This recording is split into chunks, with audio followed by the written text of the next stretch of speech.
Goat man Kaido himself. Yeah. Sinking ever deeper. Hole made by... we're Oda even went out of his way to show the hole made by Kaido and the hole made by Big Mom. And they're both destroying the planet. So, hole made by Kaido, hole made by Big Mom. You get to see just how far down they're actually going. We see Kaido continuing. The skies above Wano. Luffy. And Yamato's the one that's going to go get Luffy. Skull Dome Onigashima. The declared victor. Oh, the box! The box!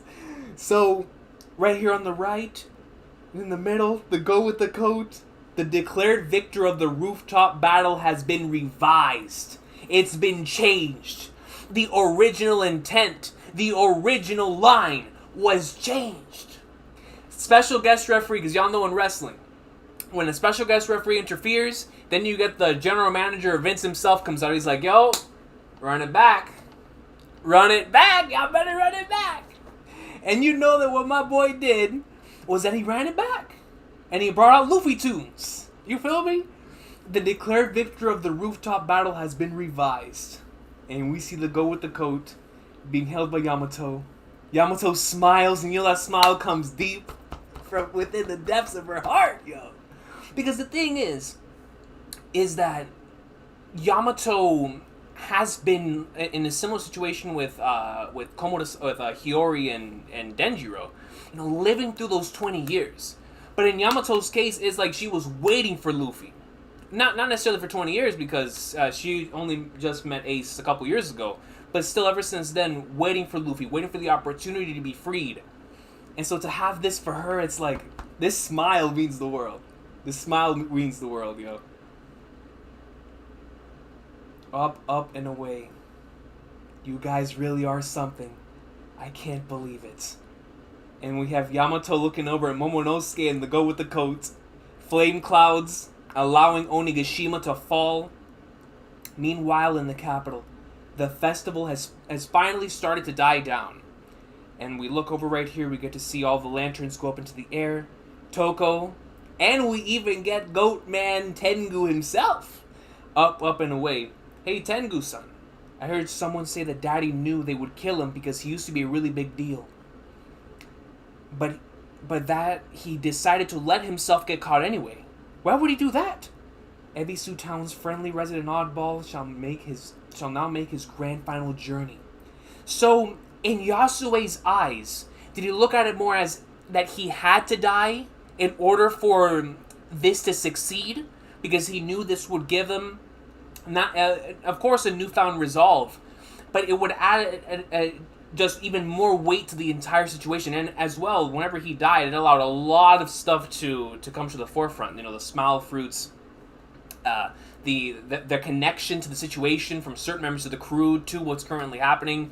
I mean, it allowed a lot of the members of the crew to understand just how much is going down here in Wano, right, was Yasue's death. And so I wonder if he, thinking that far ahead, was like, no, I have to die here. I have to die here for the next generation. And we know that is a common theme within this series, but specifically within this arc, I think that's very interesting that he knew, but he let himself do it anyway. Yasue Dono gave his life in order to give this country one last chance, exactly, which is what was hinted at whenever he initially died. If he did not, the embers of hope we were entrusted with would have been snuffed out in an instant. He sacrificed himself for the future. Toko, don't tell me you ate that fruit? Well then, why don't I have a bite too? He hoped that one day you would be able to live happily. So it was for me? That's right. But let me change my message. How's this? For a samurai there is no greater. What did Toko write? Honor. No, that's when the title of the chapter comes in. For a samurai, there is no greater honor. No, she changed it. Ah, no, that hits, bro. That hits, and you get to see all the other lanterns go up. Thank you, Daddy. Rather than I want to see you, it's thank you. Thank you for what you did. Because what you did allowed all of this to happen in the way that it did. It was almost like if Yasue would have survived, Kaido would have beat Luffy. You know what I mean? Like if Yasue would have survived, maybe they would have lost the Onigashima battle.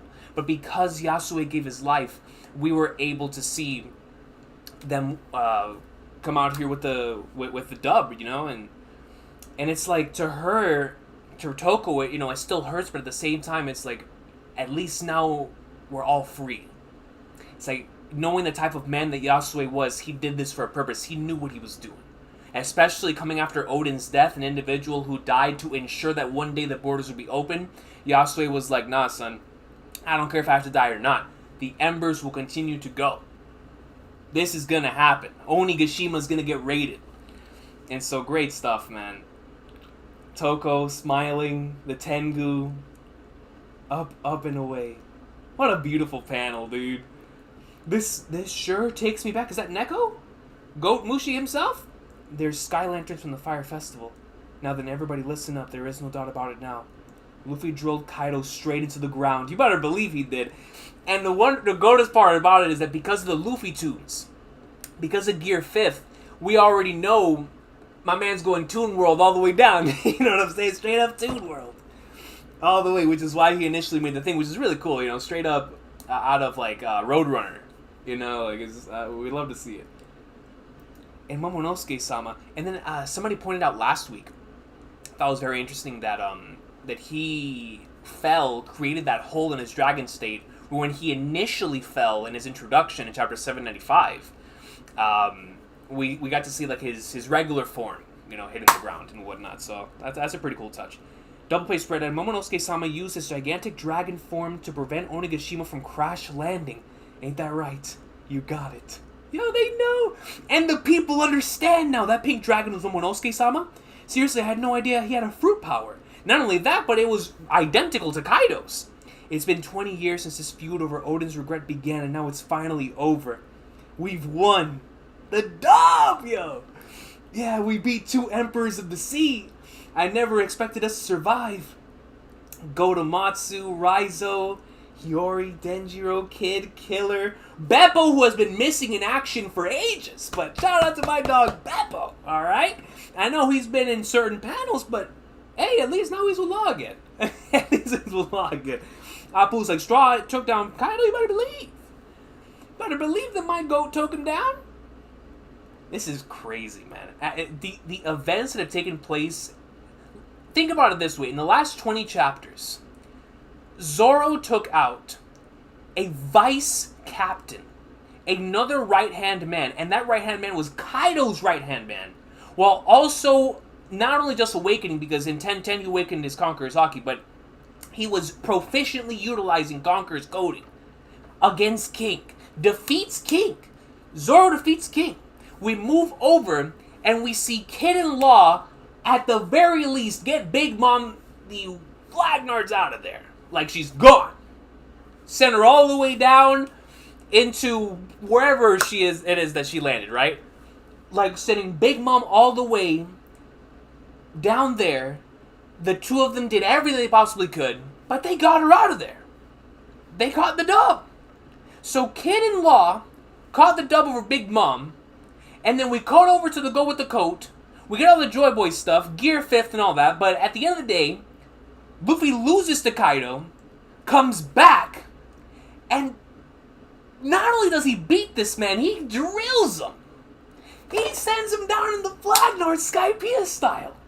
So we have Zoro taking out a vice captain, Kid and Law taking out an emperor, and then my goat, the goat with the coat, Jordan Jersey wearing himself, going in and taking out a Yonko. Now, of course, it was a team battle, son. It was a boss battle. But it was a Final Fantasy VII boss battle. You know what I'm saying? We had certain individuals coming over here, certain individuals coming over here, certain individuals coming over here. But that 1v1 at the end, baby, that was all my goat. That was all my goat for 6 chapters. Alright? And so, actually, more than that, since 1026. So, bro, and even more chapters than that. Alright? So that final battle was all my goat. Even though Kaido was weakened, but I don't care. I don't care, man. I'm giving Luffy my dub. Alright? I'm giving him the dub.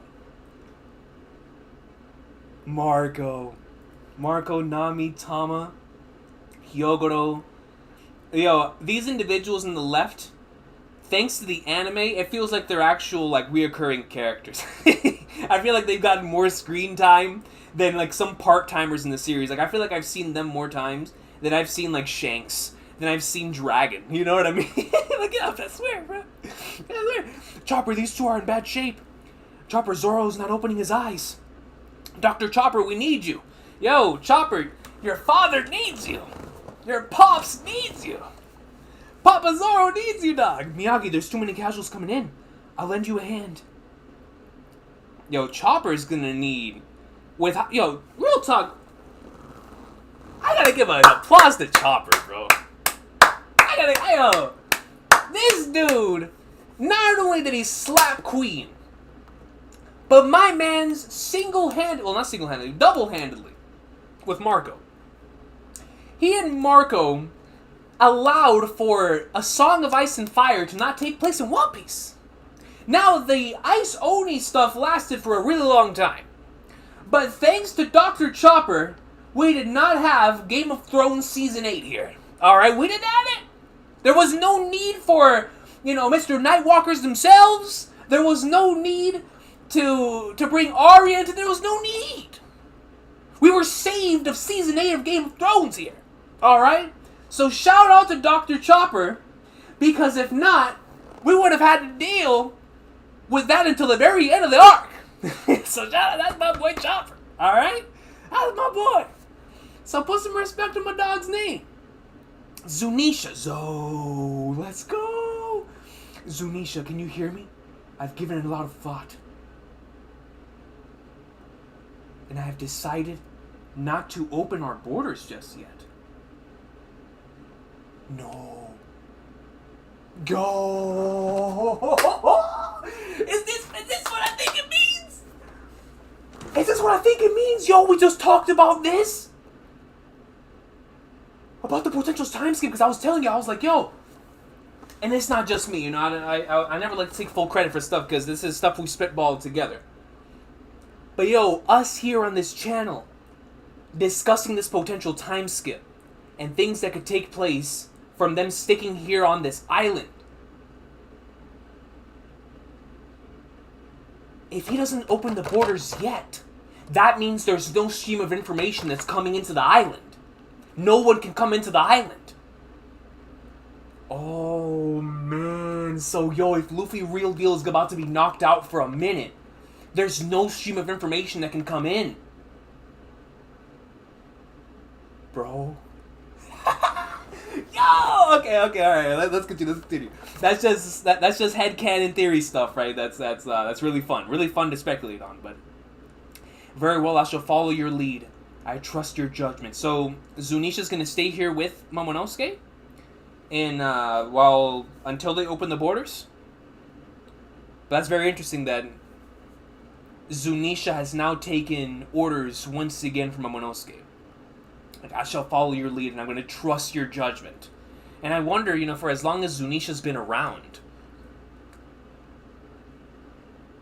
knowing more than likely the origins that he has with, like, Joy Boy, maybe the connection to this place right here, right? Like, how far deep does that go?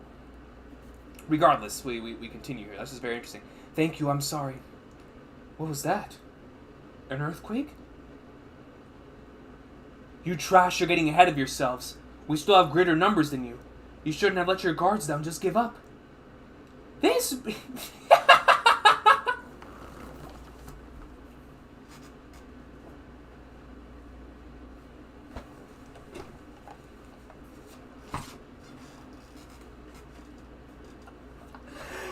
this man brought out a cannon in One Piece! This man brought out a cannon in One Piece! Dog, if there's one thing that's never worked in this series, it's a cannon! Yo, this man brought out a cannon! Like, if that junk is gonna do anything! A cannon! This man brought out a cannon! He's holding the cannon? Okay, alright, well, if he's holding the cannon, then this is on some This is on some, whenever you hold the death machine in Call of Duty. If he's holding the cannon, there's no way Kaido-san actually lost. We're the crew of an emperor, after all. And they're coming out here with multiple cannons, not just one, multiple. All right, if it's multiple. Want to scrap? Yo, talk to him, Frankie. A cannon? What's a cannon to G Gundam? What's a cannon to G Gundam? Dog, want to scrap? I've got tons of fuel left in the tank. Talk to him. Not so fast, Frankie-san. So, yo, the fact let me tell y'all something. That cannon comes in, unless it's brought in by anyone but Garp. Garp, his cannons, they hit different. But a regular cannon, this man could shoot out a radical beam from his hand, and it will do more damage than that cannon. He'll one-shot those cannons.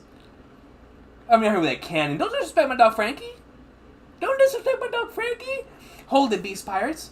Your lives were already spared once. Young Master Yamato, our general just stopped Onigashima from plummeting to the ground. Our general. General Momonosuke! If you keep fighting after being saved by the enemy that beat you, I'll personally grind you to the dust myself. Yamagoat. Our general just stopped Onigashima from plummeting to the ground. And if you keep fighting after being saved by the enemy that beat you, I'll personally grind you to dust myself. Pack 'em up! Pack 'em up, Yamato! You're talking like you're on their side. You better believe that's a straw hat. That's a straw hat, baby! Whoa. Was that an earthquake? What now? Dang, man. So the spoiler was true. Oh!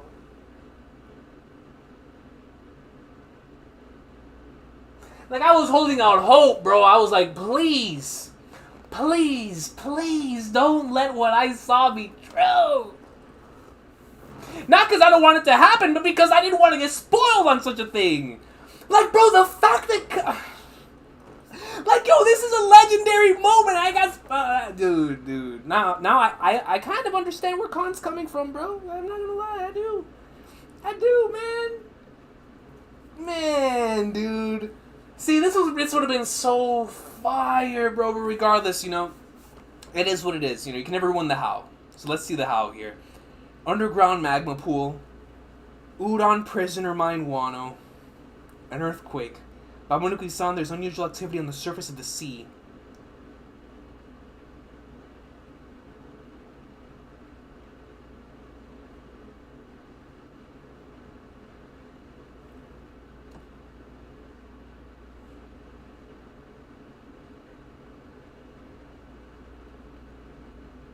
The whole thing erupted? Decisive battles in the skies of Wano. Victor, Straw Hat, Luffy. We got the box! My goat! Is an underwater volcano erupting? So we see Luffy's knocked out. We get better, you get used to seeing him like that, because he's going to be knocked out for a minute. But we even get to see the smoke going up into the air. An explosion that came from near Udon? No way, was it Onigashima? Are Kaido and his minions up to something? Worry not, everything's under control. Kaido? They think it's Kaido. They think it's Kaido! What's he doing? This is our one day to be free. No, he's actually going to the flower cow. No, that's beautiful, bro.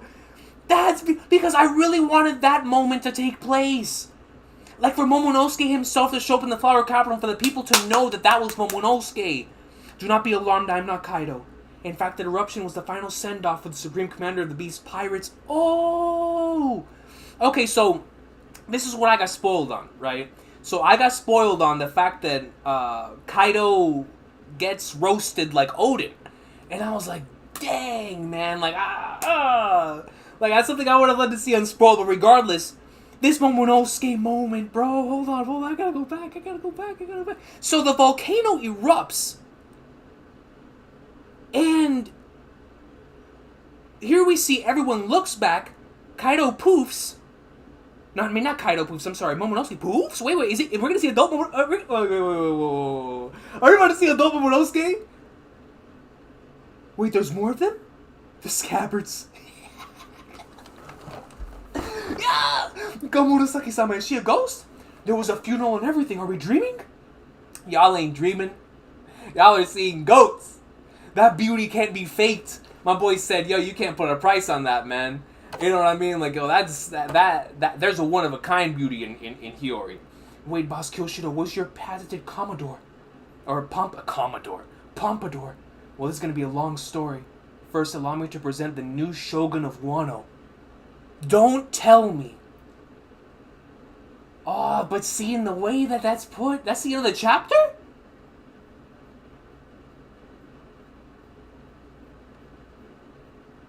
Man.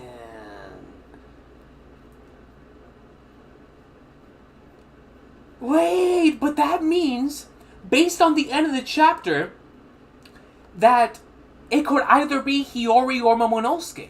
Because I remember Randy Troy brought this up to me in Brago, that Hiyori could potentially be the new Shogun of Wano, which of course is a major possibility. But it's fascinating that we have now that, like that, because he's not specifically stating, well, allow me to present the new Shogun of Wano, and then we don't see who it is. All we see right now is Hiyori with him.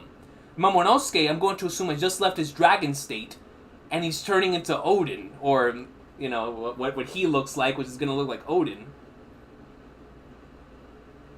I'm so glad Momonosuke got this moment.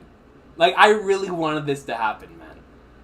But as far as the rest of it, my GOAT, Luffy, my GOAT with the coat. Alright? Oh. Oh, man. So, man, see, like, I this is what I'm talking about whenever I say that, like, you really can't spoil this series. Because even though I got spoiled in that Kaido moment, it's like this Toko moment, the Yamato moments,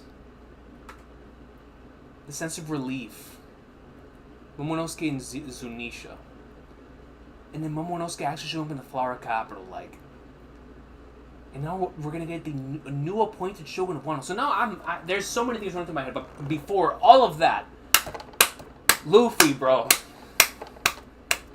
rest easy, king. You know what I'm saying? Like, yo, let this man... Yo, when he wakes up, I want y'all to give this man every single meal available.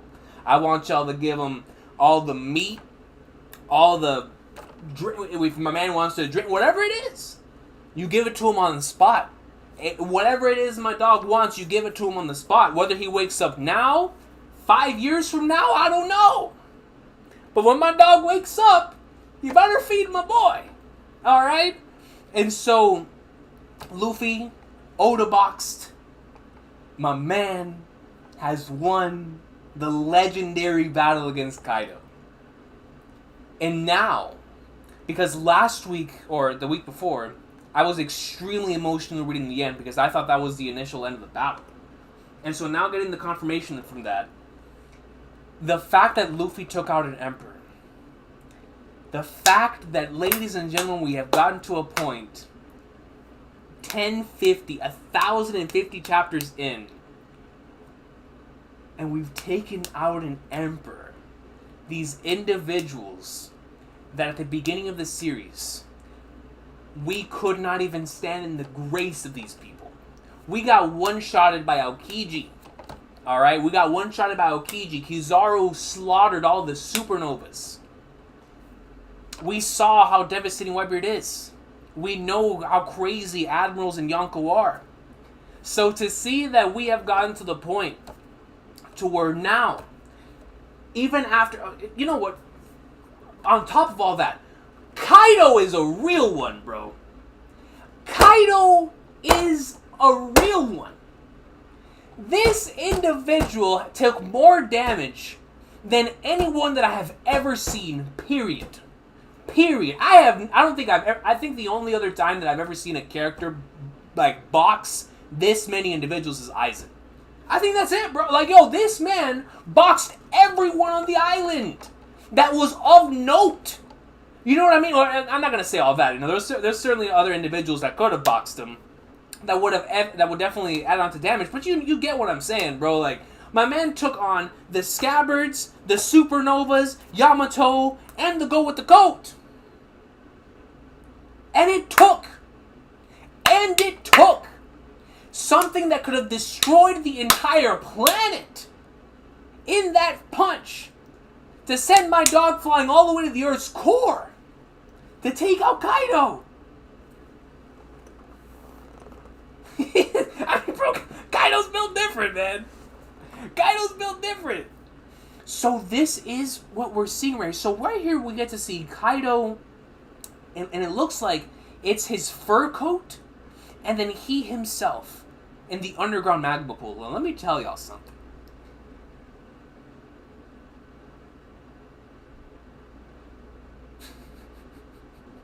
The fact that it's Baba Nuki of all individuals that's being reported this. Like, Baba Nuki-san! There's unusual activity! And a volcano erupts.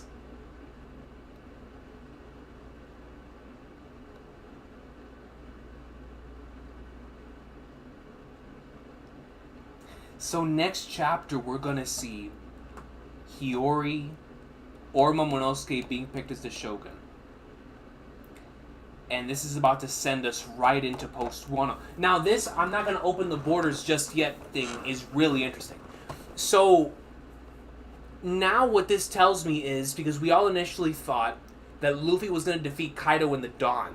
So that means that, that they're probably going to sit here, they're going to party all night. Now, I wonder. Because Luffy wanted to be a part of the party. And so is Momonosuke going to wait until Luffy wakes up? Or is everyone just going to get up at the dawn? And when the dawn comes up, is that when the borders get open? Or is it going to be a slow... So there's two ways, or there's more than two ways, but two ways in my mind are... Excuse me, we have a situation where the borders get open at the dawn, and then if they are open at the dawn, then we get sent right into post-Wano. Or... we see what's happening here whenever Luffy and Zoro wake up. Then we get a scenario down the line where the borders get opened. So I wonder if Momonosuke was looking out for Luffy because he knew he wouldn't be able to leave for a while and he wanted him to see the borders of Wano opening. And is that why he's not open the borders? Or... are they waiting, like, slash, not Momonosuke, Oda waiting for the dawn, you know, the literal dawn happening behind them to open the borders? I'm very curious, actually. I'm curious in the decision. I'm going to assume it's the Luffy part, but the dawn, you know, opening at the dawn, that would just be poetic. But, man. So, Kaido... Now I'm even more... Now I'm even more curious as to why in the last chapter we did not get more of the flashback. Because if that was it for Kaido, like, it's almost like...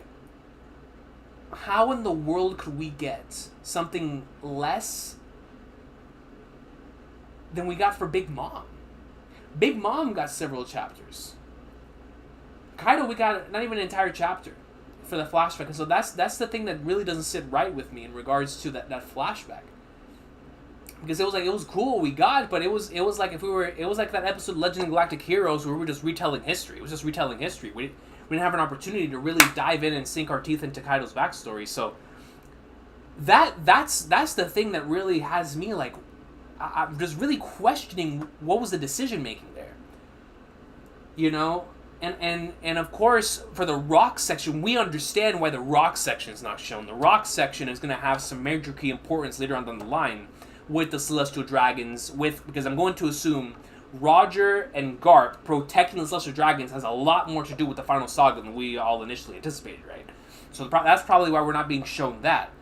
I can understand that. I can understand rocks. I'm cool with that.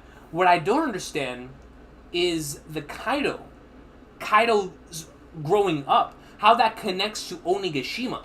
Unless Oda's going to show us that post-Kaido death. But it's like... I I'll have to wait. I mean, if he is going to do that, I'll have to wait and see how it is executed, of course. But it's just, the decision making there is just, it really boggles my mind. So, I'm very curious, because the thing is, there are key components of Kaido's backstory that, when it comes to Oda's regular way of showcasing the history of the island, he would normally have that in there. Right? Like Kaido, the Oni thing, Onigashima, finding out that skull probably belonged to somebody of legend, and, you know, they're probably in a poneglyph or something. But it's like, that's something I expected to be in a flashback. And maybe that's just me with my expectations of what I thought was going to happen with Kaido's flashback. Because, of course, up until in pre-time skip, we barely had flashbacks for these villains. Right? But post-time skip, we've definitely had, especially for major ones, especially Yonko. Like, Big Mom had a very, very well-told backstory there. And so for Kaido's, even though it's sprinkled in and there's a lot that we can get out from that, it's just so weird that we only got that in the last chapter.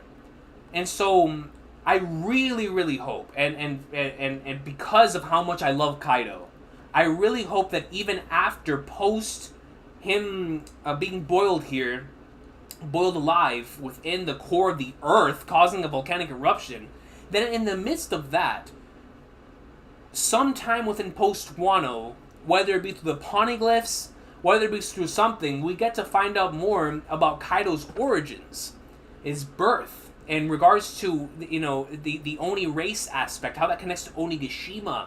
We can understand why Onigashima and Wano were so important to him now. I took that in a different light initially, where I thought that the reason why Onigashima was important to Kaido was because it had overall, like, significance to other things, but in actuality it's because he was waiting for the day that Joy Boy would appear, right? And I'm going to assume that's probably what he was talking about in multiple instances. But it's still, with certain things, it's like you can't... It's going to be really hard to end this arc without leaving loose ends if we don't get more pieces of Kaido's backstory. Unless that's being left up to interpretation, but that's still a very weird decision for me. You know, where I don't know. I don't know on that end. So, I guess we'll wait and see. Overall, this chapter, extremely emotional. I bro, normally, like I said, spoilers do not affect me because I know that, especially with this series, with the multiple different things you get in one chapter, it's like, okay, that's just one aspect or part of the chapter. But the whole outcome of the battle, like come on, man. So I'm never going to be able to have that first coming into it experience in the way that a lot of other people are going to have. But this was my experience, right? And I guess I can't trade that away. But, you know, going into this chapter already with that in mind, I still really enjoyed the Yamato section, of course. Absolutely loving her character. This was a very well-deserved haha here with Yamato, man. Like, I really love this scene with her catching Luffy, because you know that she'd been waiting for this, you know, and that was really beautiful. And the Toko part, Yasue knowing, and it's just like, man, changing the message. You know, already know that's gonna hit extremely hard in the anime. This Toko section, because considering how they handled the Yasue Toko stuff in Act 2, you already know here this is gonna hit extremely hard, like extremely, extremely hard. But it was just great. Aftermath, everybody together with their crew. Once again, I'm looking forward to seeing how Chopper is going to deal with Zoro, because now Zoro and Luffy are going to be down. This is the Zunisha stuff. Just, man, glad there's no break, I'll tell you that. I'm so glad there's no break. And it's still crazy to me, even with all of that, to come on here and see Decisive Battle in the Skies of Wano, Victor Straw Hat Luffy. Like, this is GOAT, bro. In regards to Luffy being able to take out an Emperor, and the Emperor that he took out through the midst of all of this was the strongest creature alive in the craziest boss battle in the entire series. Momonosuke. Shout out to the color artists. Let me look at the comment section. I apologize. I had to get all that stuff off my chest. Let me see. Oh, snap.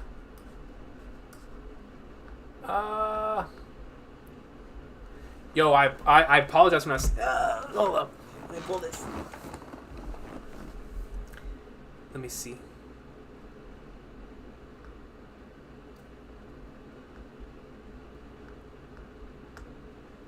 So I saw a few green. Zachary Zach. Yo, coming in member for 5 months. Zachary Zach, relax. Relax. Why do you think Luffy's been bandaged and not Zoro? Because, bro, Zoro wasn't bandaged?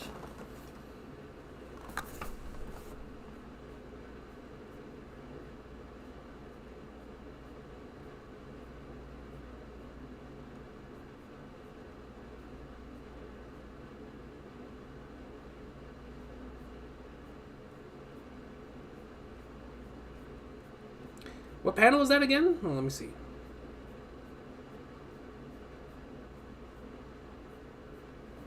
This man Frankie was ready to box.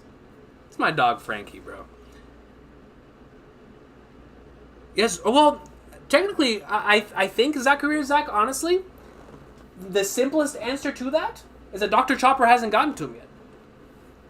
In regards to Luffy being bandaged up, that of course Yamato could have done that, right? Maybe Frankie didn't have the... Like I was saying, maybe Frankie didn't have the ability to bandage my dog up. That's the only answer I have for you. That's the only possible explanation I got for you, bro. But I appreciate you, man. Hazi. If Kaido's defeat, not confirmed dead, doesn't end Act 3, then what will? That's actually a great point. Dude, are we still believing that?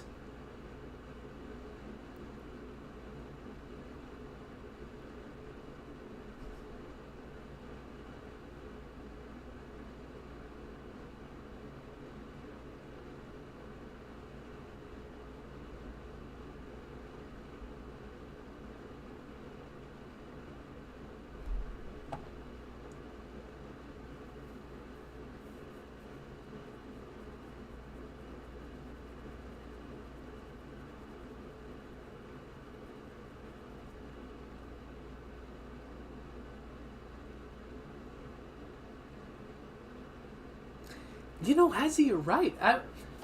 For some reason, going into this, because I was so affected by the fact, by like the spoiler, I was like, dude. So, no, you're right. Actually, no. There's two things. There's two things. What am I talking? There's two things here. So number one, you're right. Unless Act 3 is gonna be eternal, which at this point it very well could be. But you're absolutely right. If Act 4, let's just say once again, there is 5 acts, then what is going to end Act 3? Who knows? But if this chapter wasn't the one to do it, like I just saw a comment state, DJ stating Momo and Hiyori haven't reunited yet. That's going to be a big moment. So, and of course that's going to come with the territory of who's going to be appointed the new shogun and whatnot, so that's going to be very interesting to see. But regardless, it's like...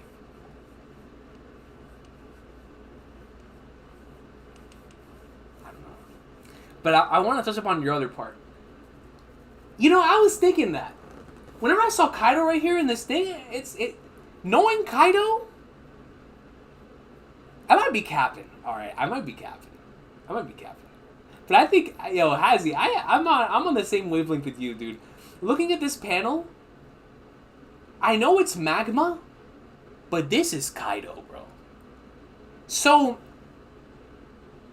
if this isn't what kills Kaido, because the thing is, this is One Piece, right? Until we see a body.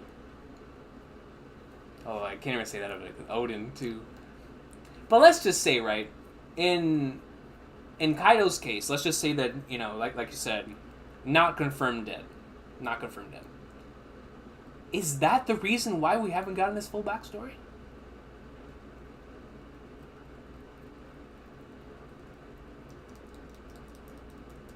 Because if that's the reason why we haven't gotten this full backstory, then I completely understand.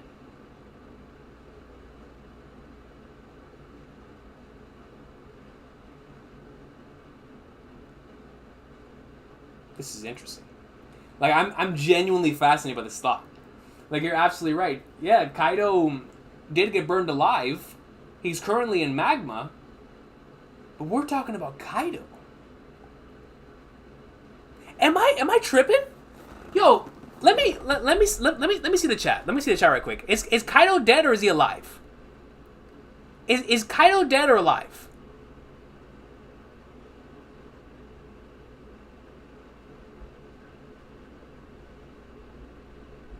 Talk to me.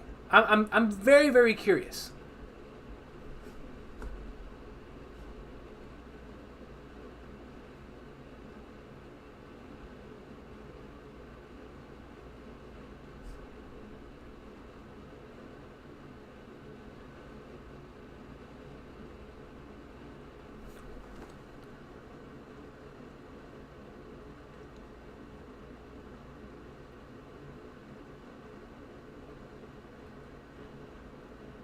Yo.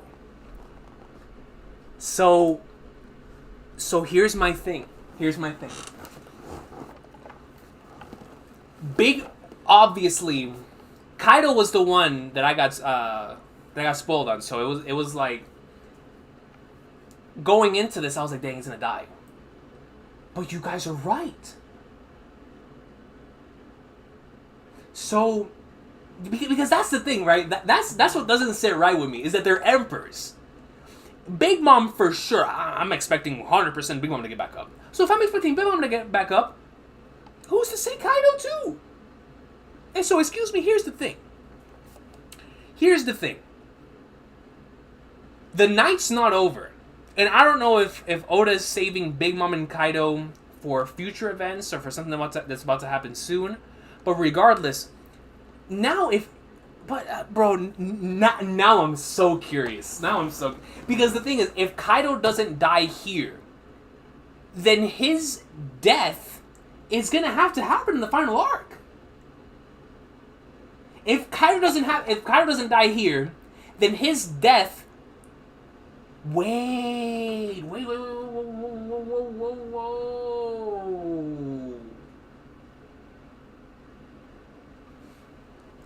Kaido initially believed that the war that he was going to start was going to be the greatest war the world had ever seen. And so, with that being said, I'm going to assume that this battle right here was not the one that he was originally, because they're being raided. This wasn't the one that he had in mind. So, Kaido and Big Mom, he was already planning on making this alliance regardless. Whenever Big Mom showed up to go out and take the One Piece. So, Kaido and Big Mom were already originally decided to go out together to go get the One Piece, and that would have been the biggest war the world had ever seen. So does that mean that the final war is always what Kaido was talking about in that panel in 795? Where he believed that his glorious death would take place in that massive war? Now, that's about as big of a stretch as Gear 5th, right? Or Gear 5th's Luffy Tunes. But it's interesting to think about. Because, of course, Oda comes up with a lot of stuff serendipitous, right? So it doesn't matter if he has it planned out or not. I'm just, for me, from a character writing standpoint, I'm thinking about it in terms of Kaido's character. And because I always believed that his death would complete his character. I always believed that. And so if that is to be believed to be the case, then he's still going to die. Regardless of whenever it does happen, he's going to die.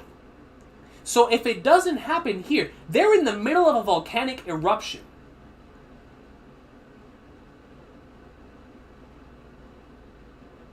But if Kaido tanks a volcanic eruption, on top of everything he's already tanked, oh, I don't want to hear anybody saying about feats. Alright? I don't want to hear anyone say anything about feats. Kaido has the greatest feat in the history of anything. If he gets out of this alive, I'll tell you all that right now. And which I, at this point, I'm starting to believe that's going to be the case. But like y'all said, because I was in the camp of this even when the last chapter came out, that Luffy was going to defeat Kaido, but this was not going to be the end of Kaido. Now it looks like it goes even further beyond what we were initially anticipating. That not only is this not going to be the end of Kaido, this might not be the end of Kaido for right now, which means... But wait. Remember we talked about last week too, right? Where I was like...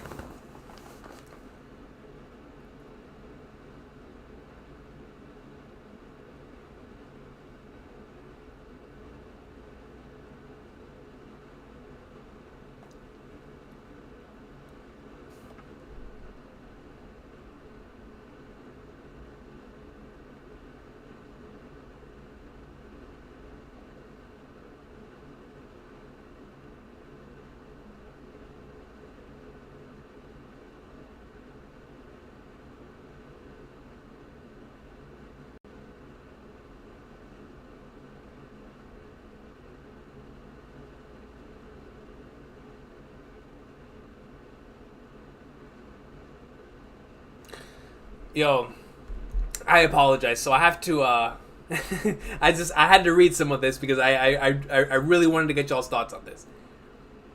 So I'm reading through the comments here. I'm trying to process how I'm going crazy right now, dude. I'm legitimately going crazy.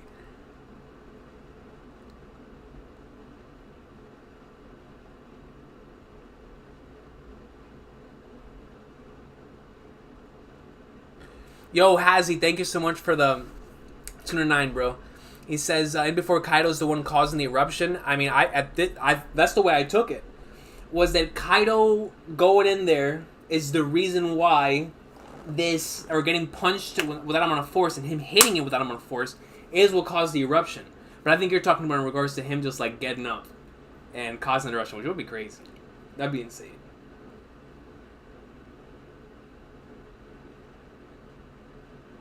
So,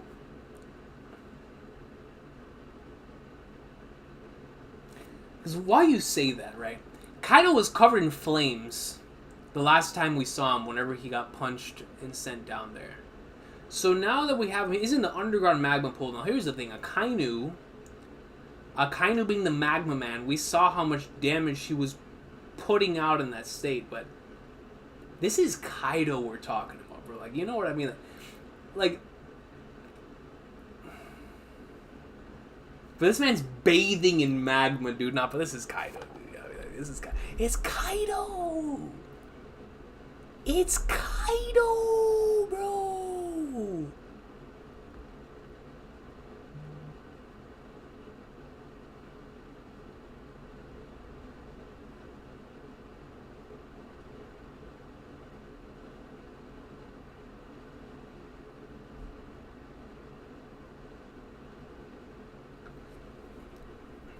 So, Mist brings up a very interesting point here.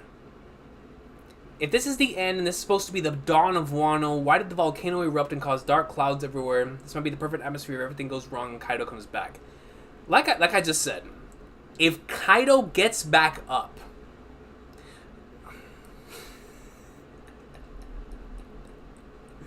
everybody's gonna die.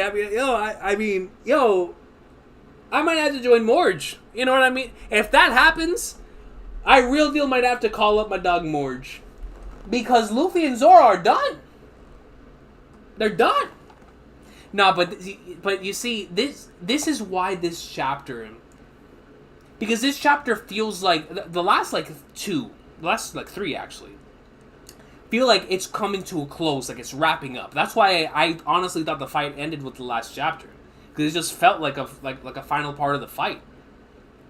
In the final part of the arc. Or not the arc, but like of this part of the arc. But in regards to this particular section of him getting back up, and you're talking about the dawn, because I was trying to connect that part to, you know how Momonosuke said that he did not want the borders to open just yet.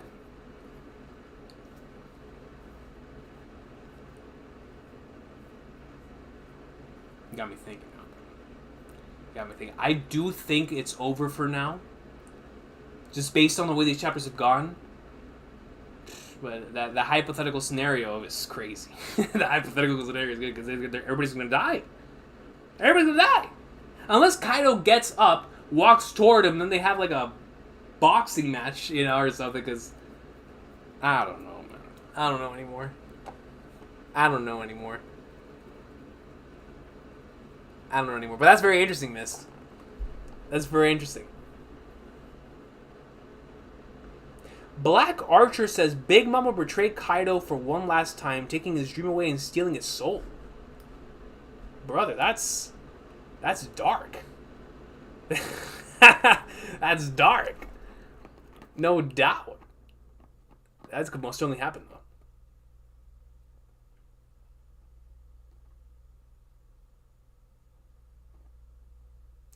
Kaido said, so Brandon King says, Kaido said death completes a man, so his death complete his backstory. So if that's the case, then we'll 100% be excited to see that whenever that ends up happening, right?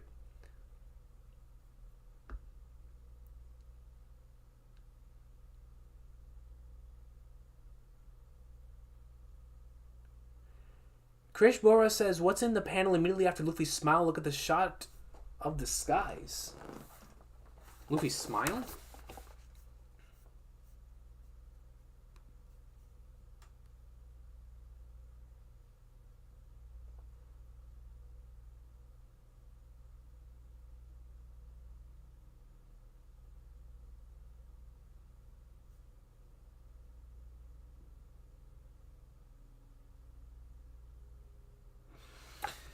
I'm no volcano expert, right?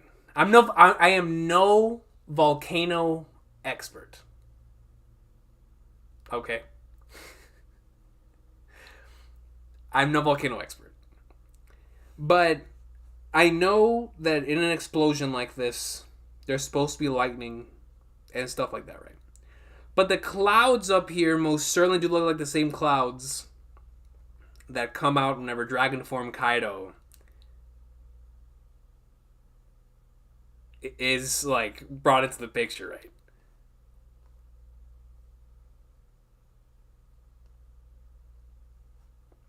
Maybe that's intentional. In regards to, Dragon Form Kaido being the one to cause that by being thrown down into the volcano.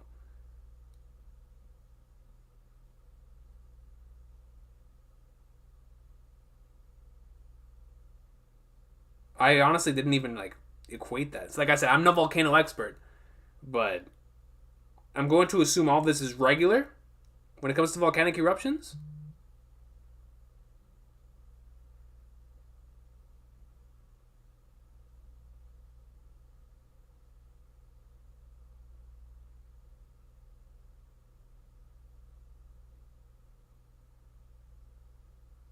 Yo, facts. Kaido in the Kaido be like, yo, the water's a little hot today, a little boiling.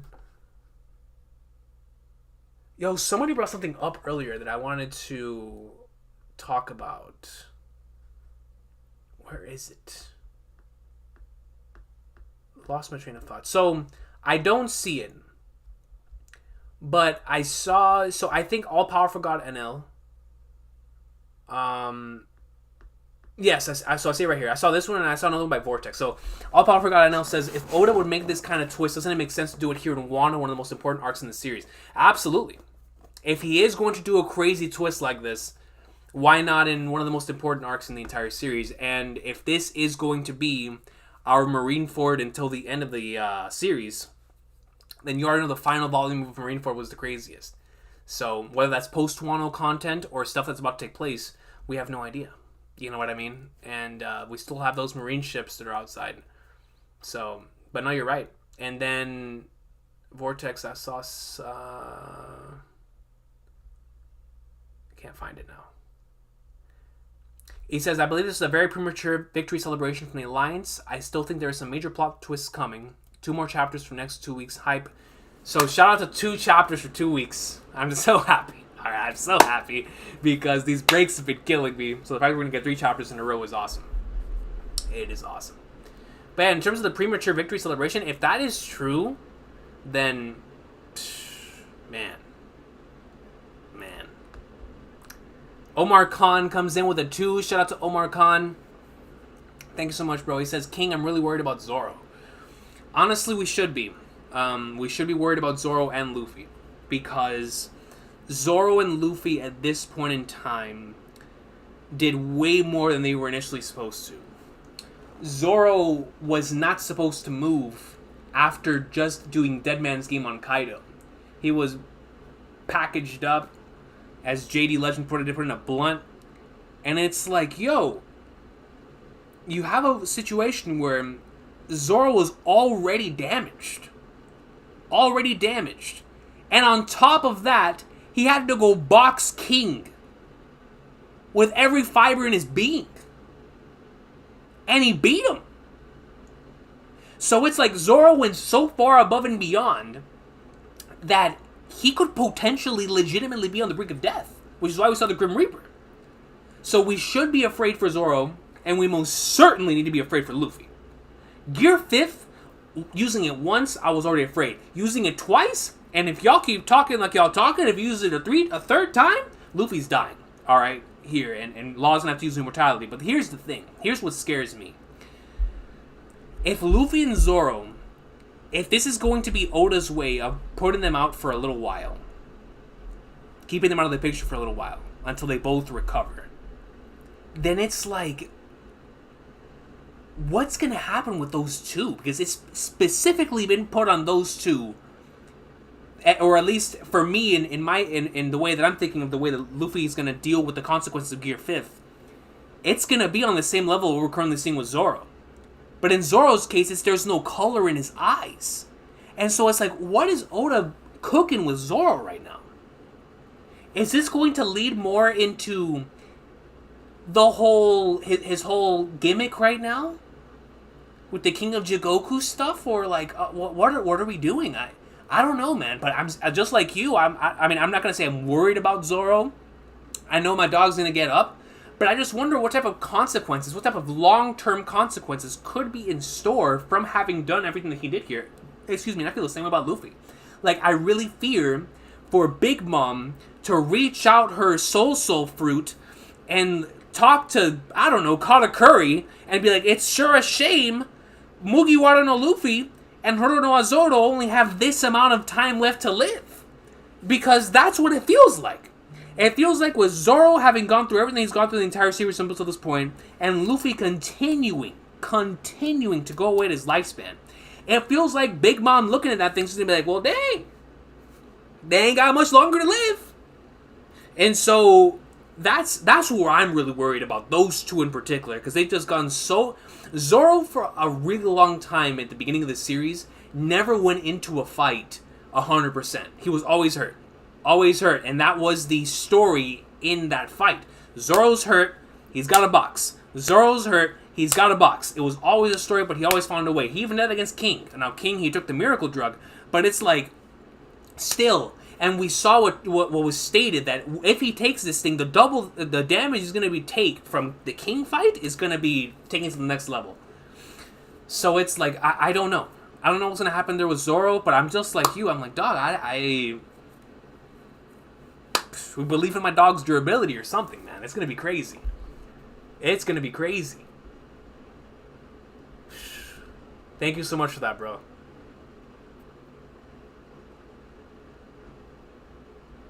Yo, Recon.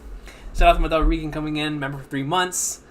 Sea Stone equals made from the magma under Onigashima? If that's the case, Kaido's dead. If that's the case, Kaido's dead. No question about that.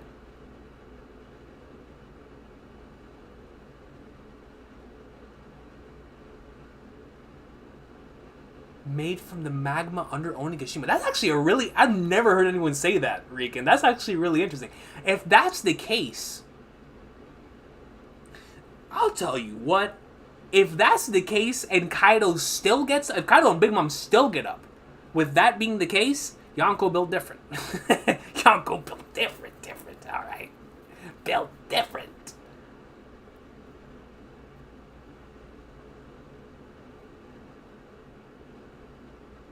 That's a very interesting thought, Recon. I appreciate that thought, bro.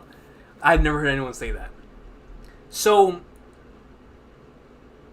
here we have two thoughts. One of them from Yurik Mazino. Shout out to Yurik Mazino, man. I haven't read Tower of God in like 4 years, and I'll never forget my boy Yurik Mazino. All right, that was a goat.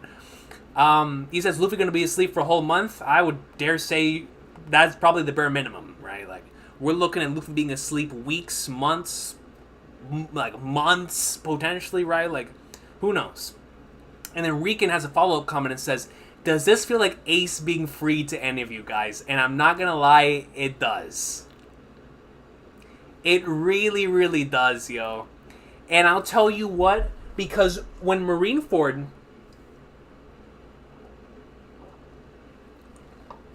Let me pull out those volumes. Right. So, there was a break before Ace died. And there's a, let me see. That was when Strong World was being written. There was like a million breaks. I want to say that, so right here, chapter 571. Ace was freed in chapter 571. 572, we have like great stuff, all that stuff happening there. Then 573 happens, and that's whenever Ace gets Magma Fisted. But there was that multiple chapter stretch of like, okay, being freed, following chapter. So, going back to what Hazy was saying earlier in regards to what ends Act 3 and you know, I'm pretty sure at this point it looks like there's only going to be 3 acts. There's a lot of people believe there's going to be 5 acts, and the reason why people believe there's going to be 5 acts is because of the 5-act structure. I'm no expert, but you know, that's been something that's been in the community, and I really like it. I like the idea behind it, right? But let's just say, hypothetical situation, there is an Act 5. Then the end of Act 3 could be just like what you said. Like, if this is a false hope moment. And even if there's not an Act 3, there being a false hope moment here is actually very, very interesting. And the reason why it fascinates me is because of the idea that the dawn has not arisen yet. And now with the comments being brought up, Mist brought up about the clouds and the volcano, it really fascinates me. Because for me, I initially thought that when this arc comes to a close, or at the very least this battle, the dawn would rise. Even if the borders don't open when the dawn rises, that the dawn would rise at the end of the battle. Which is why if the night's not over, there is still a potential scenario that can happen here. So, very interesting thoughts. Lazy Mofo says, I've been hurt the entire series, I'll be alright. Yo, me too. Me too. Is that Taite Kubo? Well, hold on, before I get to Kubo's comment, because, yo, Bleach, that's my boy. That's my boy, alright? Before I get to him, shout out to my dog Hazy coming with an 8. Truly appreciate you, Hazy. We fought Kaido on land.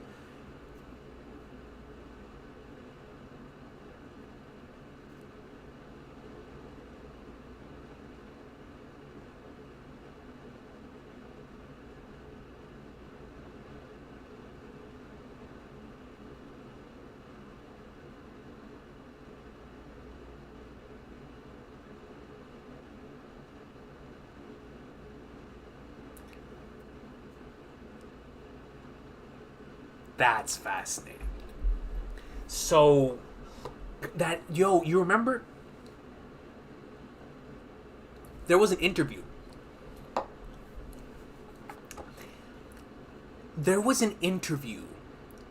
With Oda. Man, I forgot. I just remember Sandman translating it. But there was an interview with Oda where he said that he wanted to write like a large-scale naval battle. And after seeing what happened in the last few chapters, I assumed that was going to be final arc stuff. But if what you're saying is true, and we're about to get the C section of that,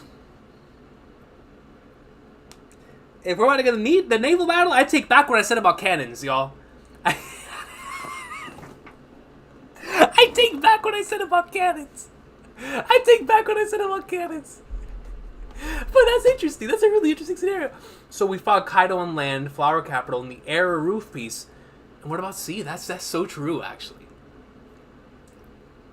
That is so true, actually.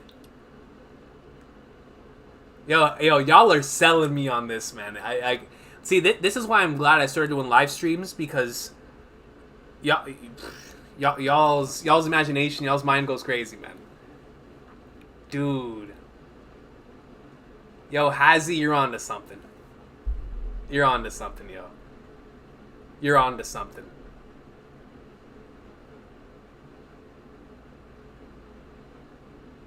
So my dog Kubo says, isn't it weird that... So first and foremost, shout out to my boy Kubo.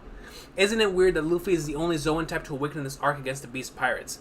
What is very interesting in regards to the whole awakening thing is the way that it's been handled in this arc. You know, we've all been so just...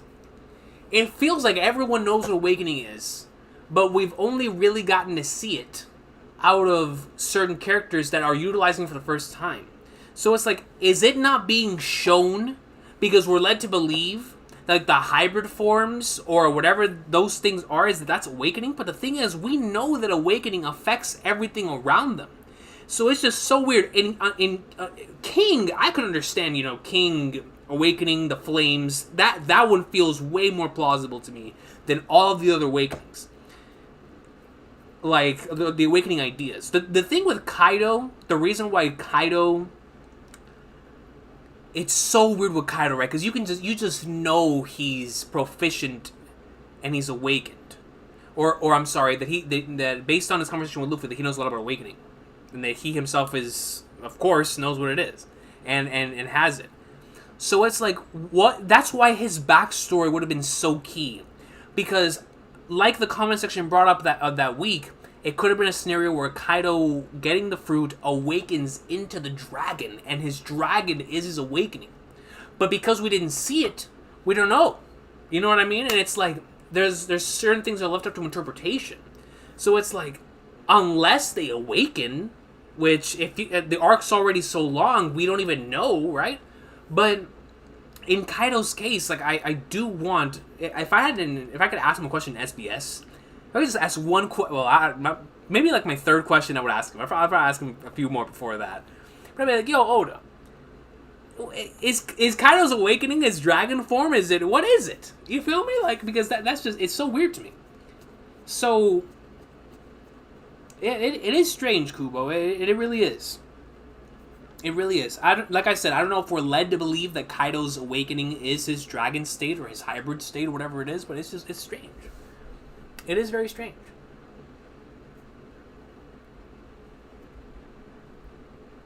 Yo, Amir Jalisi comes in with a 2 and says, great stream. I appreciate you. It has been a great stream. It has been a great stream. It has been a great stream. I'm really, really enjoying the thoughts here. Subra says, one question, King, who are the shadows? Oh, isn't that the scabbards?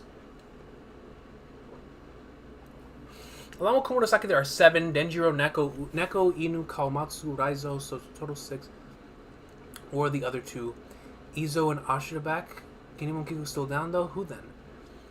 You're right, it definitely could be Izo and Ashura Doji. Kinemon and Kiku could easily show up with Usopp. Well, Momo has to be one of them, right? Because Momo poofed out of the Dragon State, so Momo has to be one of them.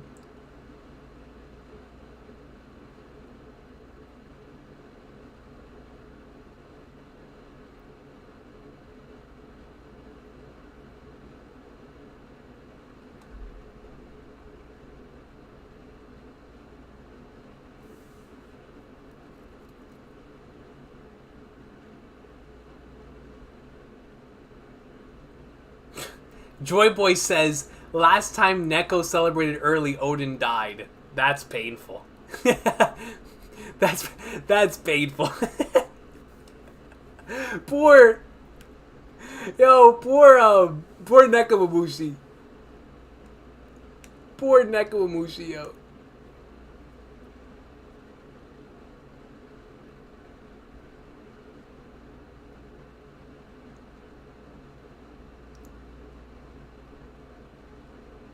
Joel says Orochi still isn't dead. I mean, at this point, it wouldn't even catch me off guard, bro. Like, at this point, y'all already know. Like, listen to me. Orochi still being alive would be the equivalent of, like, I don't know, man. Just the sky being blue. You feel me? At this point, there's been already so many fake out deaths for Orochi that if he pops up in another chapter, I'm not gonna be shocked. I'm just gonna be like, oh, it's Orochi. You feel me? I'm gonna be like, well, yeah, that's through it. At this point, right? So, excuse me, you're probably right on that one, Joel.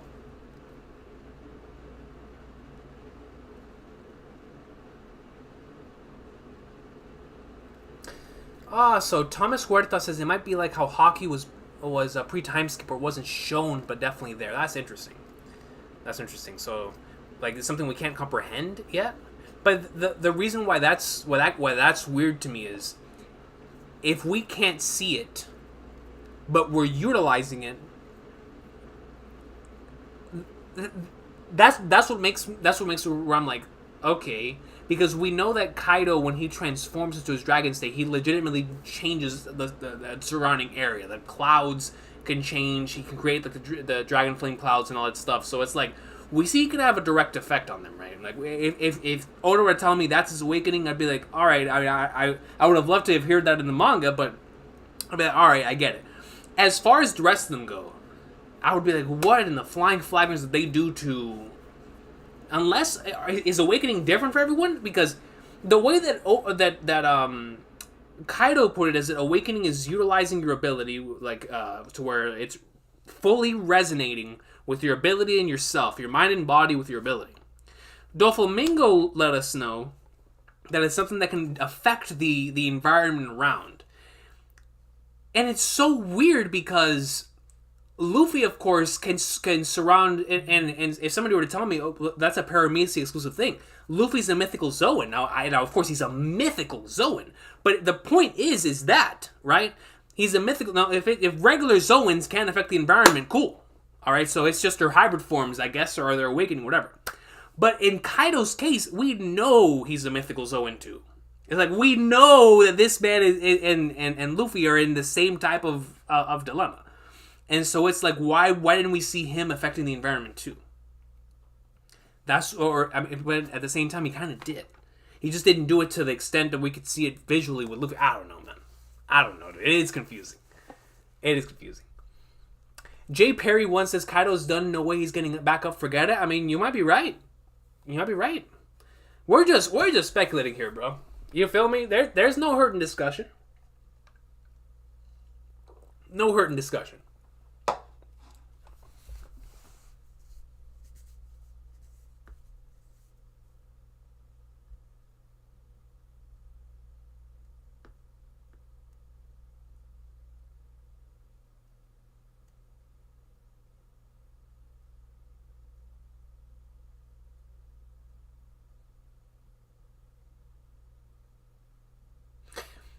But in Momonosuke's case, well, I guess yeah, that is true. But at the same time,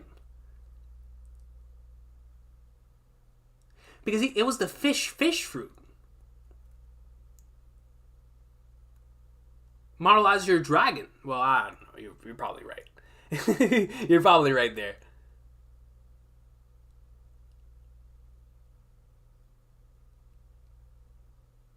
That's a good point. That is a good point, Bruno and Regan. That's a good point.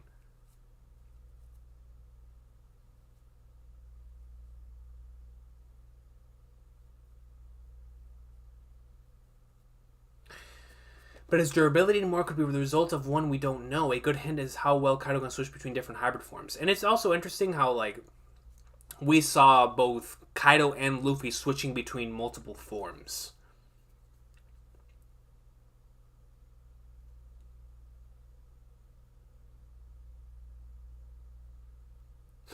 GoldenEye 21 said that's probably changed from profile picture. Everybody has it. I mean, it's a GOAT profile picture. It's the GOAT with the GOAT.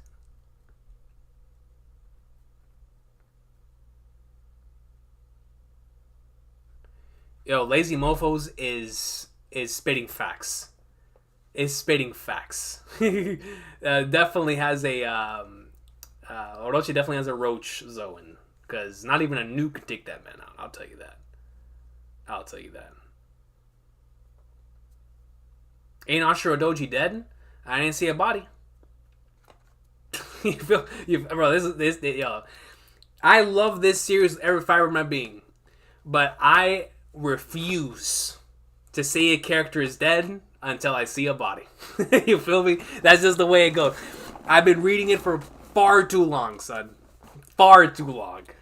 Like, until I see a funeral, until I see everyone pull up and pay their respects, then I'll be, alright, that person's dead. But Ashura Doji? We're going to see that man next chapter with a whole bandage over his body. I'm telling you right now.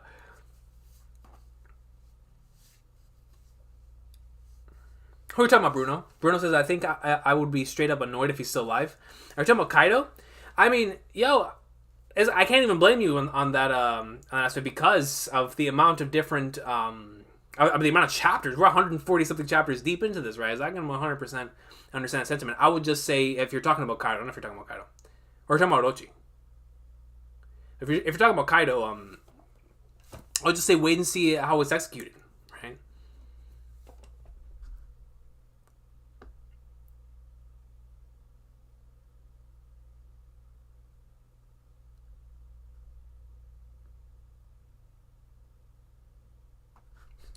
My dog Kubo coming with the insight. If I wrote the next chapter, I would make Kaido awaken and make him smile like Luffy did at the end of 1043 when he first awakened, and Zunisha will say, it can't be, it's the drums of subjugation. The drums of subjugation. Yo, Kubo with a banger in my chat, dude. Shout out to Taite Kubo for coming in and delivering bars on this wonderful day, dude.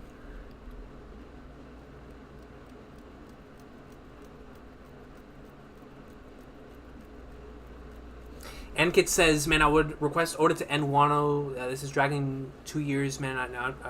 I want some Blackbeard. I mean, Blackbeard shows up. At this point, we know he's chasing towards something. We believed that it could have potentially been an ancient weapon. It could have been something, right? The theory from all the way back then. I think this theory has been around since. God, I know it's been around as long as I've been in the community.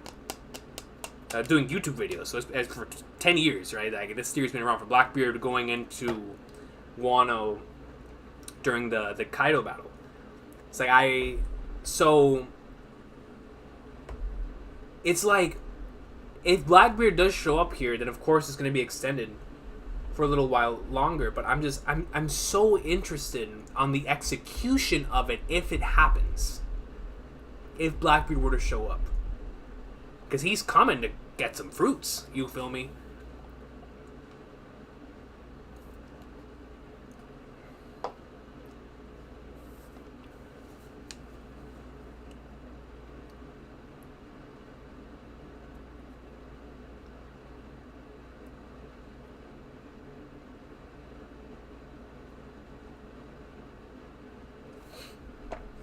But in regards to Oda ending Wano, like, I can't blame y'all for feeling that way, man. It's been a long arc.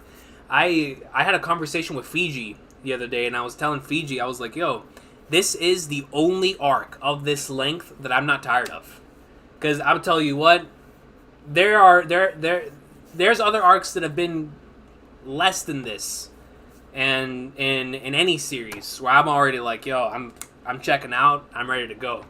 I think that's something that I really like about Wano, is that even though it's this long, the most I've ever been interested is in this last stretch we just had. So it's like, the last 10 chapters or so was just, interest level was peak. So it's like, man, I'm loving, and especially now that we're heading into post Wano, my interest is super, super high. And especially with this type of ending, it's like, well, what happens now? It feels so weird. So I'm interested. I'm very, very interested.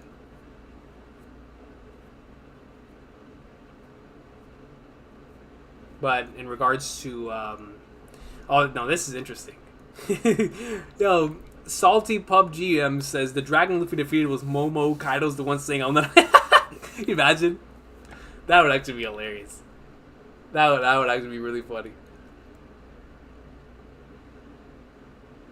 Cardo and Big Mom are going. Oh snap! Yeah, Thomas Huerta spitting facts. Cardo and Big Mom are going to be shot back to the surface from the eruption and be taken by the Big Mom pirates. That's a possibility. That's a possibility.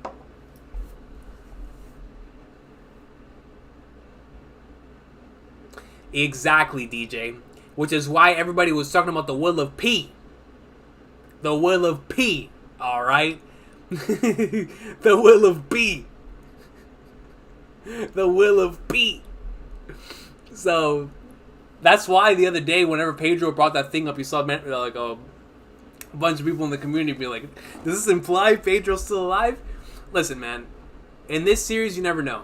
Pedro's death was incredible. Absolutely incredible. Like, I'm talking, it was especially in the anime, it was really well done. But even then, if he were to show up next chapter, I would not be surprised.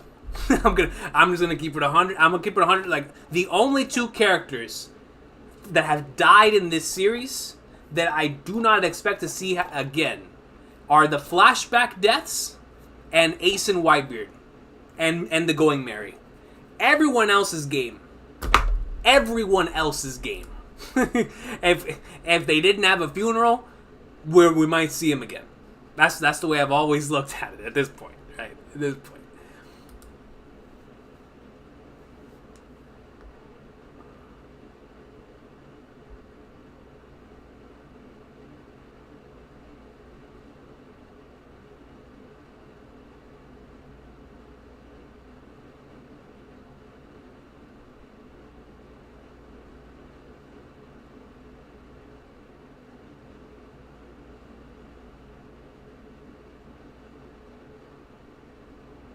I have not seen that theory, Krish Bora. I have not seen that theory. I'd rather have a good story than a rushed arc. Me too. Me too, 100%. Recon, think about it this way, right? We're already in so deep. We're already 140 plus chapters in to this arc. Let my man cook. Whatever he's cooking, we've already invested so much of our time. You know what I mean? Like, yo, at this point, even for individuals who aren't enjoying it, let my dog cook. Let my dog cook. Because, listen, gas could be incoming. I mean, we know for a fact it's incoming. Whether the arc, like y'all have been saying, let me start off with this, right? Regardless of where we go from here on out, we're getting gas. Because either we die, hypothetical scenarios, Kaido's alive, Kaido's dead, or I'm sorry, excuse me, this conflict continues, or this is the end of the conflict. So the conflict continues, of course, all the craziness y'all said in this chat. The conflict ends. What's next? Post-Wano. Either way, we're getting gas. We're gonna be eating. You feel me? We're eating. We're eating. You feel me? Oh, Vortex is not even close. It's not even close. Like, Wano for me weekly has been my favorite experience reading any manga weekly. Any manga. Like, 140 chapters deep, and I feel like I read my favorite chapter in the series a couple weeks ago with 1044. Like, this weekly experience has provided me so many incredible memories. And I have a lot of memories with Dressrosa. I have a lot of memories with Whole Cake Island. But both of them don't come even close to Wano in regards to the weekly experience. I mean, like I've told you many times before, Wano is probably my favorite arc.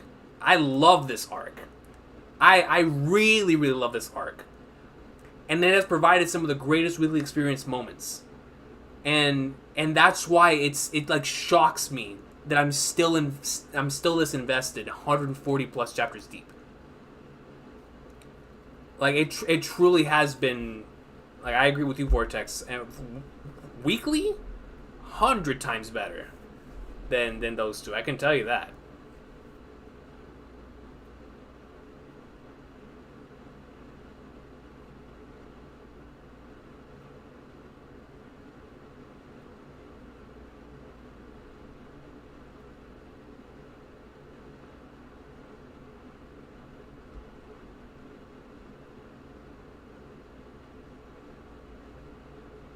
Yeah.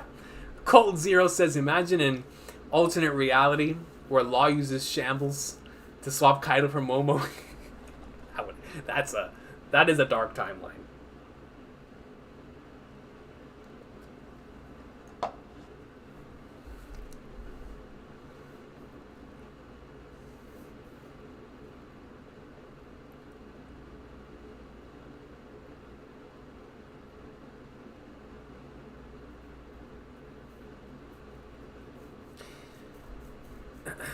So this is interesting. Recon brings up a point here with what's wrong with people not liking something and then not being real fans. I don't get this, dude.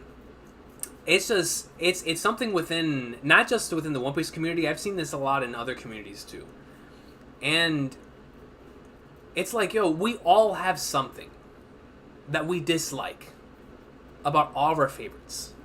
You feel me? Like it's all right. You feel me? It truly is. Like I can tell you right now, I have like more things that I have like that I find wrong, or not wrong necessarily, but that I dislike in some of my favorites than I even do in series that like are way down my list, and that's because I hold my favorite series to a high standard. You know, when you hold something that you really love to a high standard, you expect the best.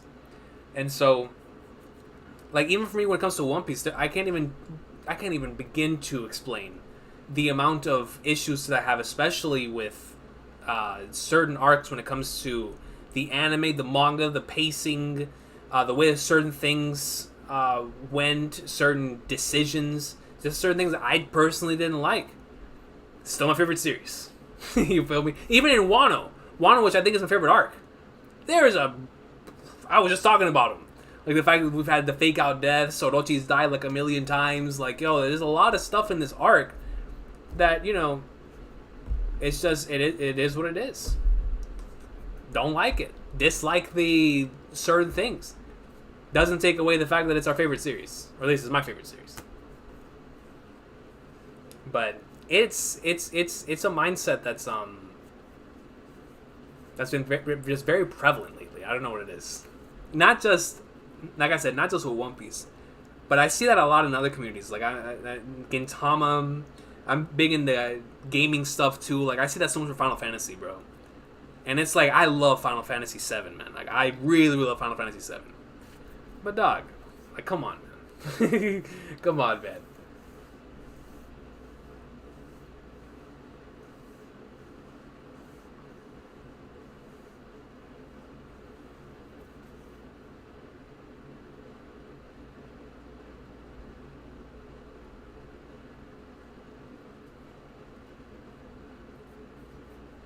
Hey, 9 out of 10's a really good rating. Really, really, really good rating. Wano and Marineford for me are S tier. Same here, man. Same here. Honestly, like I said before, Wano is... It's just... When it comes to moments, like, at least for me, we remember the moments, right?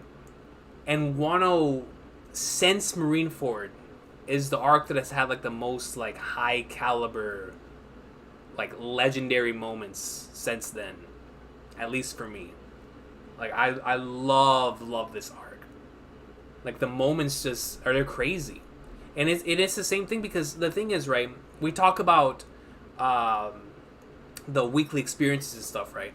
Like y'all go back and look at the forums and what people were saying about Marineford when it was going on weekly, and when Ace was rescued. Like, yo, when Ace was rescued, when the Mary came and rescued him in Annie's lobby, there was a lot of people that were mad. But what followed was some of the best stuff in the series. You know, like the Mary's funeral, Ace's death, Whitebeard's death, Shanks showing up. Like, you just gotta go with the flow. You know what I mean? Like, greatness is gonna, with Oda, greatness is gonna happen. Just gotta be patient. Gotta be patient and see the way it goes. Because, man, legendary moments are going to happen. You feel me? They're going to happen.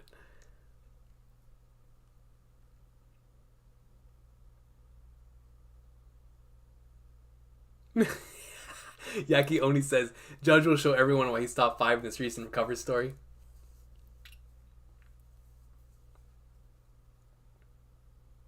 Yo, Michael Mickles. Shout out to Michael Mickles. Coming in with a 10. He says, spoiler can see me with hands. Me too, Michael, bro. Seriously, me too, man. Spoilers can also see me with hands. Roger Wyber and Odin died with inspiring statements, so Kaido ain't dead. The Navy is about to cut any celebration short, and Lost stated a new dream, so he's safe. Real talk? Hold up. What did Lost say? Oh, man, I just destroyed something. Yo, for anyone in the chat who's watching the Dallas Warriors game, who's winning that right now? Oh, let me look at, what did Lost say?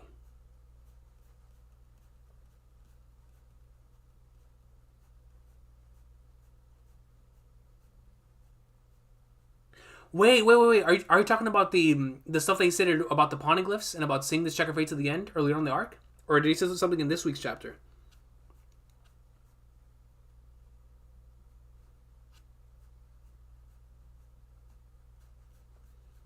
Regardless, yeah, I'm really hoping too that Law is also safe. That's our boy. But yeah, let me know what you meant by that, bro.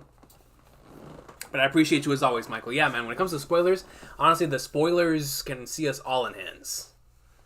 The spoilers can see us all in hands. But the wonderful thing about One Piece, right, is like I've said before, even if you get spoiled on something, the Oda packs so much into a chapter that even with this one, right, like there was so much other stuff that happened there. It was still great, and you'll never know the how. And I've learned that seeing other people's experiences with One Piece. Like, I know quite a few YouTubers who know that Ace dies. Like, I know, like, they explain it, they'll talk about it, like, the people catching up to the reactions, or catching up to reactions, they'll state, I know that Ace dies, da-da-da-da. But when they get to that moment, they're crying their eyes out. Because you can never change the how. And even then, Marineford still ends up being a favorite because the how is so strong. You see, that's what makes One Piece so special to me. One Piece to me is never about the what, it's more about the how. Because for this arc, for instance, right, and I think I've heard many different points in my time here in the community that the structure of One Piece is used against it. Or people will say, oh no, One Piece, its structure is so repetitive. And to me, not only is that false, but it's a part of its charm in regards to whenever he does stick to the go to an island, take out this individual, and then we go into the post-arc stuff. It's because we have that we get so excited. Why else would we have spent this entire time, the last 140 chapters, all heavily anticipating post-Wano? Because we know it's coming. If we didn't know it was coming, we wouldn't anticipate it and we wouldn't be excited for it. But because we know that it's coming, but we don't know the how. We don't know the how. We don't know how that's all going to go about. We don't know how Shanks' stuff is going to happen. We don't know how the Sabo stuff's going to happen. We know it's going to happen. We just don't know how it's going to happen. And that's the stuff that makes One Piece so special. Regardless of whether you go into it knowing whether something's going to happen or not. Like, we knew the reverie was going to happen. We didn't know how that was going to happen. And so that's what makes One Piece really special. And that's why even getting spoiled on something like I did today still didn't take away from the greatness here.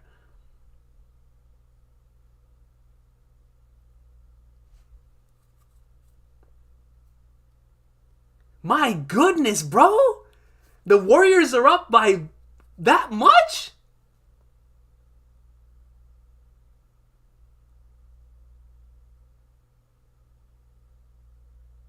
Wow. Dang.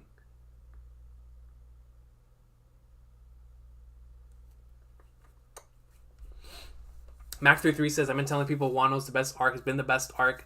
Think about the sequence from Roof Piece to now, totally insane 50 plus chapters of bangers. Yeah, man, the last 50 chapters have been so goated. Yeah, definitely Wano greatness.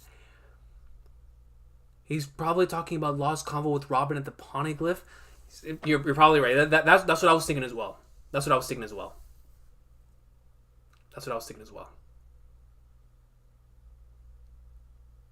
Yo, oh my Gina comes in with a 10. Shout out to OMG. Goat saying, I agree about Wano really hitting the emotional points, but I attribute that to all the other arcs that preceded it. I care so much because of what it took to get here. 100%. 100%. And I think that's why the last 2 chapters hit so hard, because this is the climax of everything that's been building up towards it ever since Punk Hazard. Like, that entire journey up until this point has allowed these last couple of chapters to really hit hard. And it's like, man, especially like the Momonosuke moment in this week's chapter, it was, I loved it because it was like, not only did these people not know Momonosuke was alive, they didn't know any of these people were alive. And so to see now that these ghosts that Orochi had been talking about for all this time are here. Hiyori's still alive. Momonosuke's still alive. He saved y'all. Like, that stuff hits so hard because you understood the journey it took to get to this point. Not only the journey, literal journey of them getting here on their boat and through arcs, but their character journeys as well. And so I agree. 100%, which is why like this arc has been hitting as hard as it is. I agree 110%.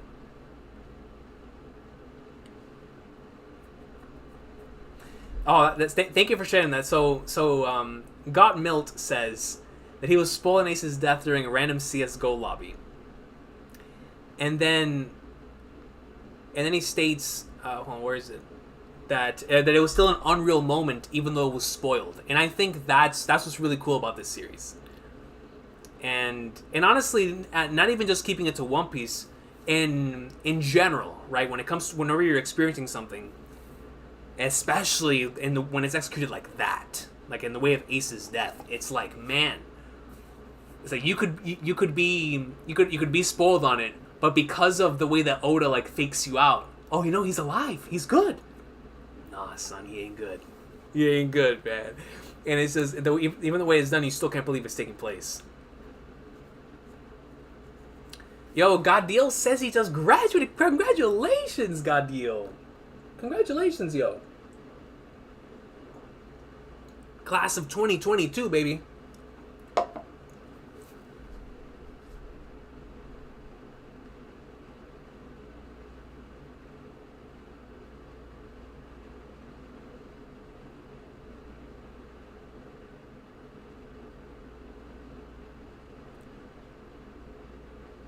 Oh, okay, Michael.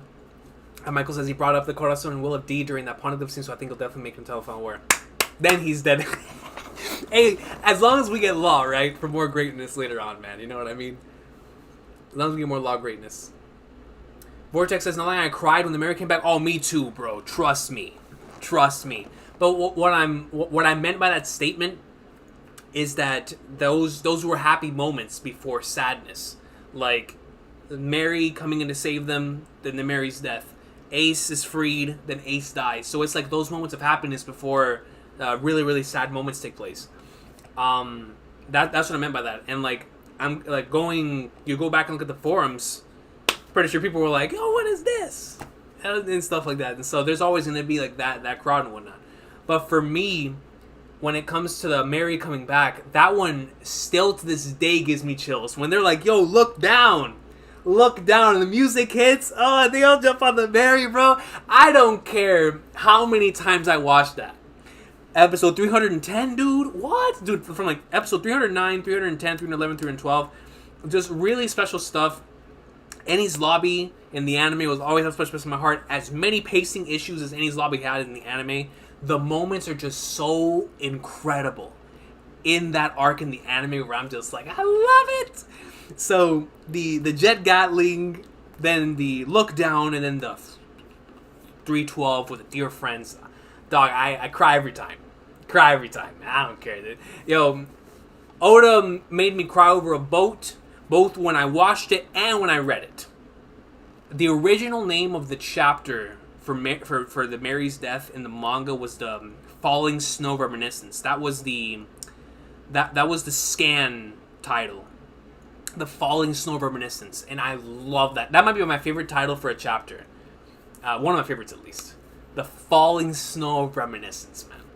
It just hits so hard. I don't get why people get mad. It's just fiction. It doesn't always need to make sense, like Lucci said. Gordon doesn't need to make. No, listen. It's just I understand why people get mad because we get so passionate about this stuff, and you express that passion in different ways. So I can understand. It's the same way where we get so excited. If somebody doesn't like it, and they have all the freedom to say that they don't like it. But Legend 27 says I need Post Wano to have me more hyped. Oh, we're gonna be more hyped, bro. Legend 27, we have nothing but peak fiction coming in. Bro, listen.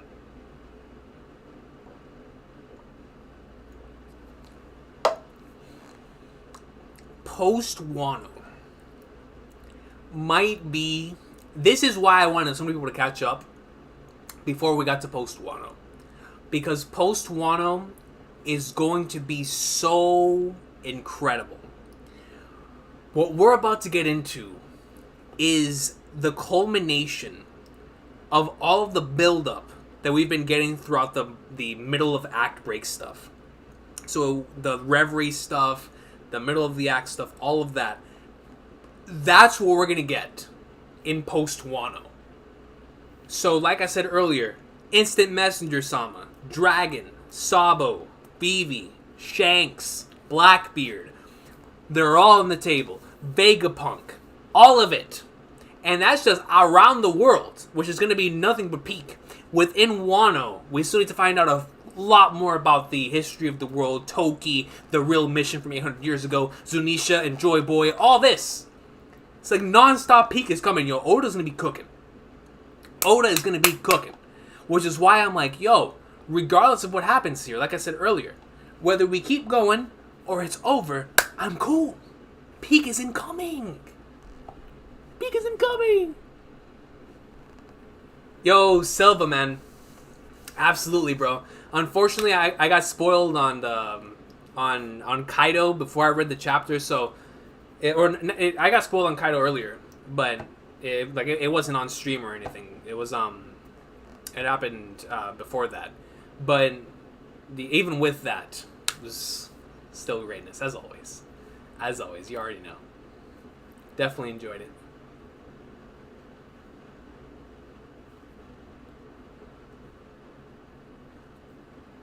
Same here, Amir. Same here. And speaking... Hold on, bro. We back, baby. I'm gonna have two of my goats running at the same time. One Piece and Hunter x Hunter and Bleach. Three of my goats running at the same time. Hopefully Hunter x Hunter lasts that long. Well, honestly, we don't even know when Hunter x Hunter is coming back. But the reason why I bring up Hunter x Hunter is Oda and Togashi had an interview, and Togashi said that he really respected Oda's ability to stay consistent in regards to the style of his story, because Oda said that he really appreciated the freedom Togashi has to do whatever in the flying flag he wants with Hunter x Hunter, where he doesn't have to stick with the same style. And Oda said he really admired that about Togashi. And Togashi said that he actually really admired the fact that Oda has been able to stay with that same style, same way of storytelling for so many years, in regards to the structure as well as he was bringing up there. But I really respect it too, because it is very, very difficult to stay consistent. Consistency is so important and is so hard to pull off for a series of really, really long length. And I'm not talking about consistency in terms of quality. I'm talking about consistency in terms of one's style, one's tone. Because as one gets older, especially for a weekly series, you want to either dive into softer or deeper themes, whatever it is. The way that Oda's been able to stay on course with this style while also being able to tell the story he wants to tell is extremely impressive to me. Extremely impressive. Because for some of the stuff that's in this series, you could easily put that into a series or like in another demographic, or something that's not supposed to be in Shonen Jump. But restricted by the Shonen Jump's demographic, and that he has to keep things to a certain point, he has to keep that same style. And so to can't even talk. To still tell this story, keep it consistent in tone, and have it be in the way that it is for all these years. It's insane. Bro, 25 years? Still the same style? It's mind-boggling. So when I heard Togashi say that, it kind of unlocked something in my brain where I was like, I understand why I love both of these series so much. Or at least I have a better understanding. Because Oda's so consistent in the way that he does things. And Togashi, just being able to escape the hole that he was forced into, because he created Yu Yu Hakusho because he wanted to have his own take on the Shonen Jump formula, right, and whatnot, but to be able to be freed from that and still be within those restrictions as well. It's just really cool the way they were both able to do that. In their own ways, of course, but it's something I really respect as a storyteller too, because you got to look at it, right? Every story at its core is similar. Every story at its core. Or at least, there's only so many stories you can tell. You know, there's a lot of mixing and matching and whatnot, but when it comes to certain beats, we can tell when something's going to happen. And sometimes that makes us more excited. I can tell you as a Trails fan, shout out to the Legend of Heroes Trails series, I know what's going to take place in a certain situation with a certain character. But because I know that's going to happen, I get so excited because I'm like, oh, this is about to take place. That same thing here with One Piece, where because of the structure, we know one day we're going to get to Laugh Tale. We know one day we're going to have post-Laugh Tale. We know one day we're going to have the flashback that we get for the history of an island, which is going to be for the Ancient Kingdom. That's already been established throughout the entire series, so now we can speculate, thanks to what has already been established for that final arc stuff. And that's why I love the structure of this series. Because, like I said before, you never know the how. You never know the how. You know it's going to happen. You know structurally this has to take place, but you never know the how. And that's why this series is discussed as heavily as it is. Because we know eventually we are going to get all the stuff right.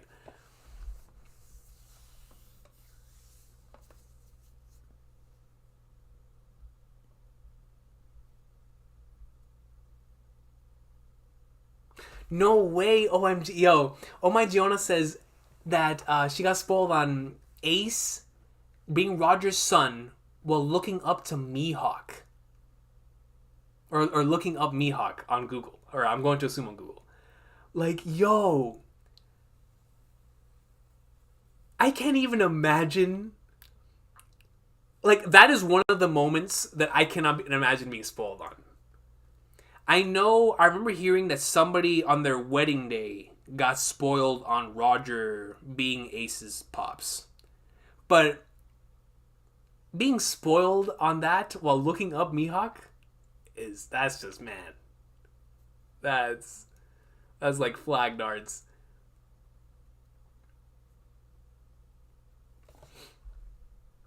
I just graduated too. Yo, congratulations, GoldenEye.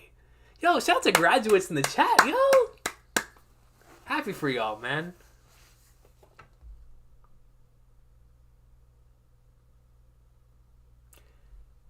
Got Milt, that's the thing. So Got Milt, I want to read this entire comment. Got Milt says, regarding the Ace death, there were many times I thought the guy was trolling me, but when it actually happened, it hit hard. That's the thing. That is the thing. That's because of the execution.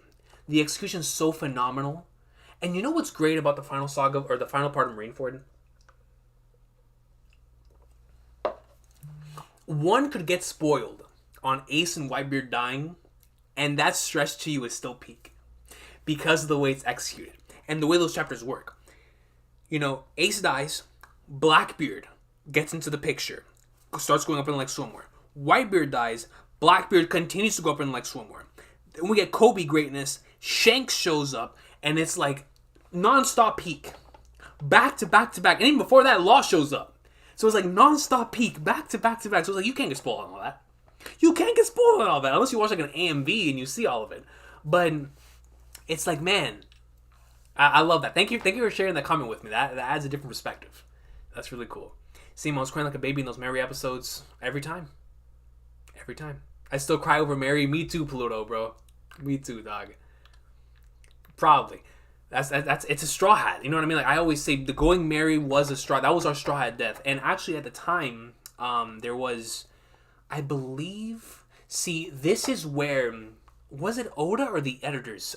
Anybody who was reading back then, because I binged Water 7 in East Lobby, so I wasn't caught up at the time.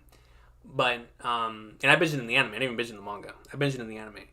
But I remember when I caught up to the series, something that I heard from people in the community at the time was that people, or that Oda stated, or it was either Oda or the editor stated that the Straw Hat was going to die in Water 7 in his lobby, or within the Water 7 arc.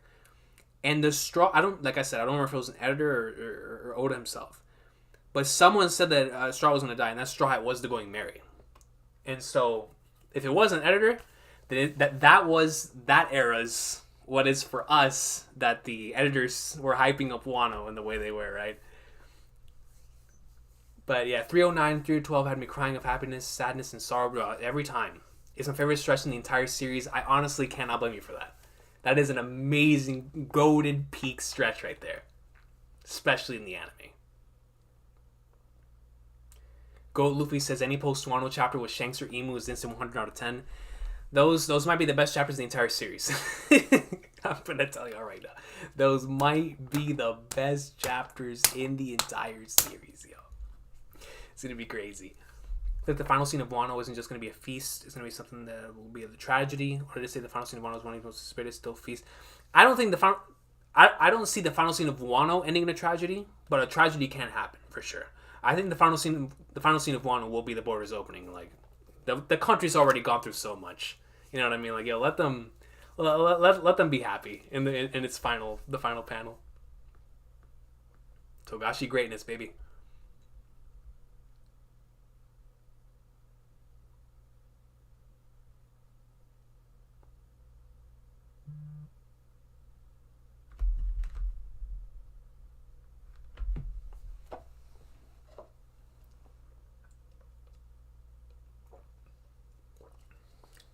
That's just the way the community is, lazy mofos.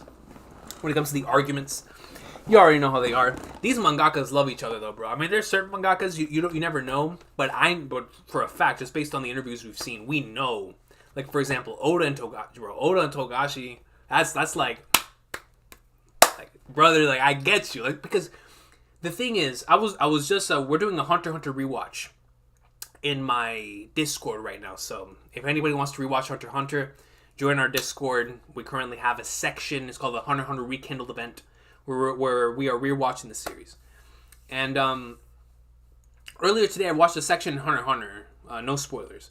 I watched a section in Hunter x Hunter where the concept of hunters and individuals that with like high potential are gravitate towards one another, and that's very true in real life as well, especially if you know that this person has these similar experiences that you've had, that they understand you on a level that somebody else who has not gone through that will not understand. And Togashi and Oda, two individuals that had so much success. It's why Naoko Takeuchi, the creator of Sailor Moon, and Togashi being married makes so much sense to me, because they both revolutionized the just anime as a whole, but their genres. Like, Sailor Moon completely changed the game, and so did Yu Yu Hakusho, and especially Hunter x Hunter. So it's like when you have individuals like Togashi and Oda who have been at the top for so long, and you get those moments where they respect each other for different reasons. It's like it's those experiences. It's them being at the top where it's like, I get you, I understand you, I understand what you're going through and all that stuff. So that's why it's so cool whenever we see these mangaka respect each other in the way they do. Because you know, being at the top, or at the very least doing this consistently, because being a mangaka is already so difficult. When you're a mangaka with the pressure to perform, because everybody wants you to release another Marineford, everybody wants you to release another York New City, it's like, bro, you've already created some of the greatest stuff ever. Now people want you to continue delivering on that greatness. It's like all those expectations, all that stuff. It's like you have the pressure of that, the pressure of the weekly deadline. But in those two in particular, because they have so much clout, they got so much hockey, they can do whatever they want. But still provide greatness.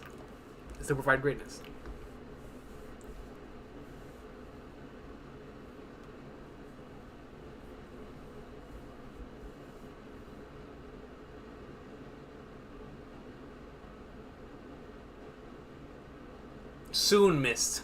Kingdom soon again, man. I miss Kingdom.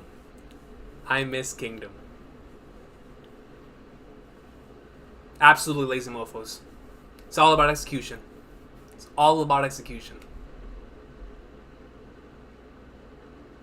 I saw Ace and Wano vids at Crunchyroll and thought he was still alive. Oh, I can't. That'd be so confusing. I can't even. I didn't even think about that. That's so true. Imagine seeing Ace in a Wano video. You're like, oh my god, is he alive? Oh, that's actually hilarious. I recently started Hunter x Hunter and just started Yorknu. Let's go! Shout out to Vortex, yo. Getting into the greatness. Hanta Toyobu.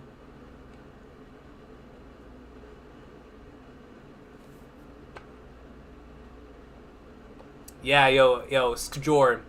These chapters in Post Wano are going to be legendary. Lore, world building, seeing the culmination of all the character stuff happening around the world. It's going to be so good.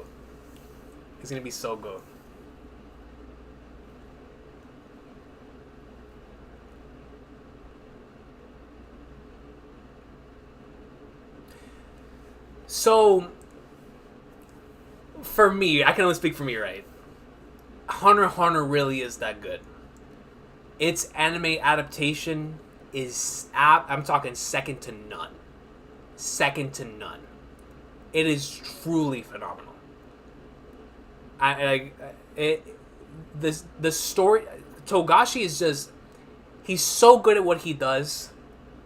I'm not gonna say anymore, but if you don't remember much anymore, Gina, I recommend a rewatch. Because Hunter x Hunter is really, really special. It's a really special series. Monkeyman 117 says 1,010.50 peak stretch. Monkeyman.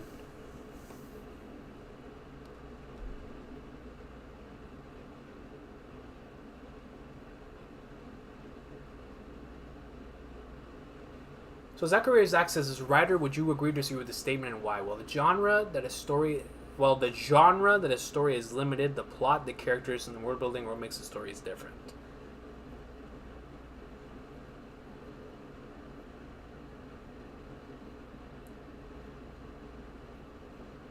That's a difficult thing to answer. And the main reason for that is because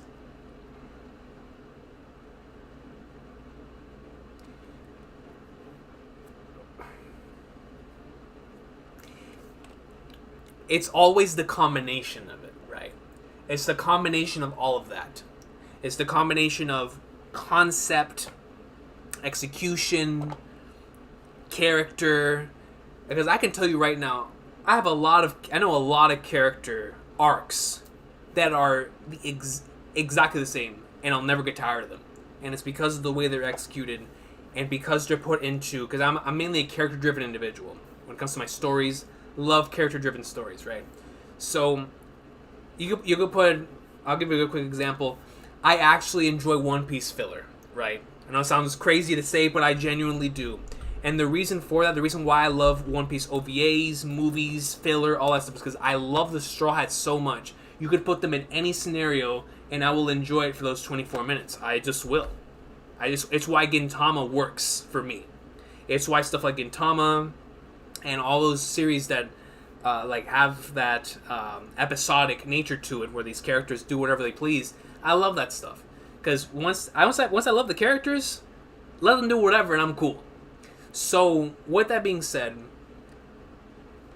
when it comes to the way these worlds are created, when it comes to the ways that the characters are executed, that certain different plot lines, the structure of those stories.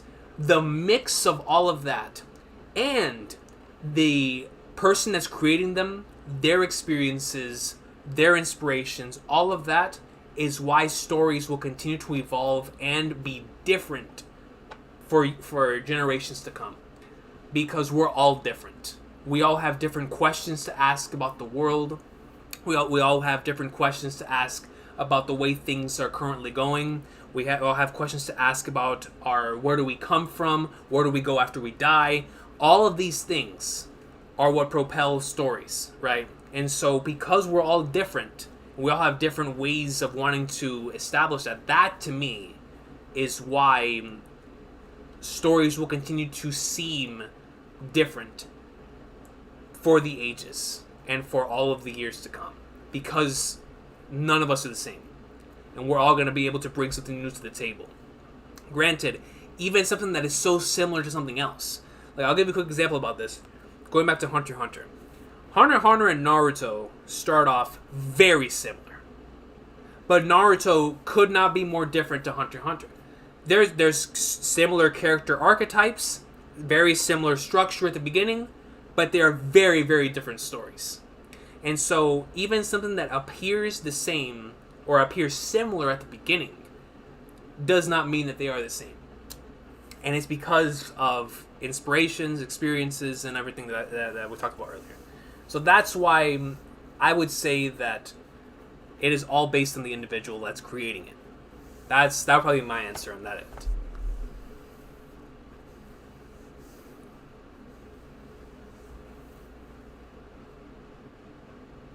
Are you gonna live react to Hunter x Hunter? You know something? Hunter x Hunter is the only series from the old channel that I was still doing live reactions to on this channel. I want to talk about live reactions. I'm about live reactions. So from a certain point onward, I just kept doing live reactions to Hunter x Hunter, and that will continue when it comes back. Trust me. When Hunter x Hunter comes back, you guys will be getting One Piece live reactions here, especially if we're still in post Wano. One Piece live reactions here, and Hunter x Hunter live reactions. So probably like One Piece live reactions on Thursday, Hunter x Hunter live reactions on Friday. That's probably what we'll do. Whenever it does come back. I don't know when it's coming back, but King, are you caught up with Kubera? Listen, Powerful God, I know. Not yet. Not yet. I stopped at a certain point because I know when I get back into it, from there until where they are right now, we're going up in like somewhere, and I'm going to read that all in like one sitting. So I'm excited because I'm super close to being caught up.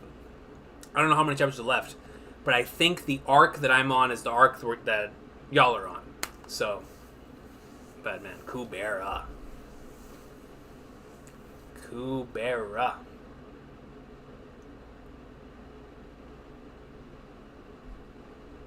I agree, Pluto.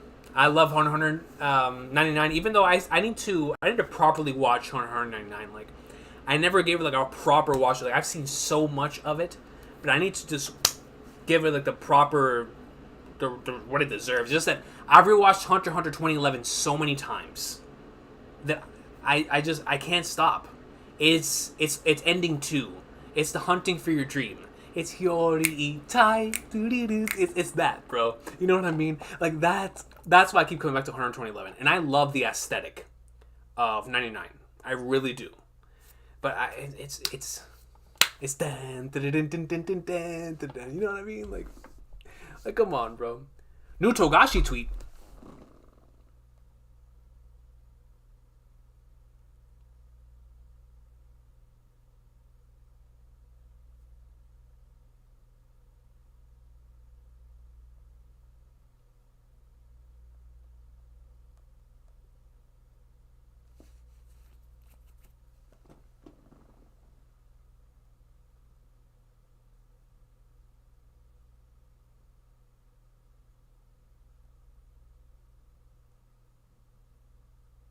My dog is... Let's go.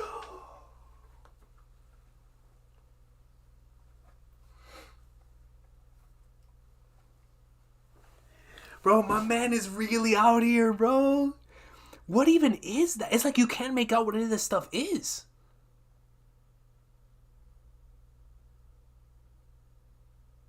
Oh, you see some pages in the back, though.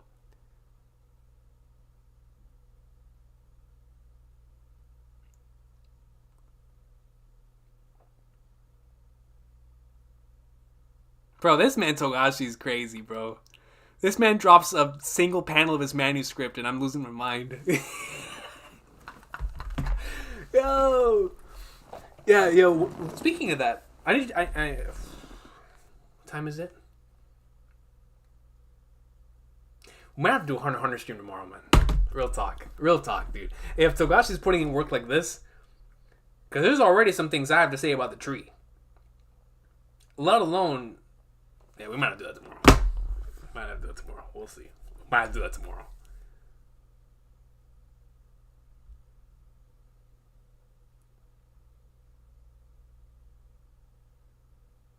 Yo, Maki Man 117, do it. Create it.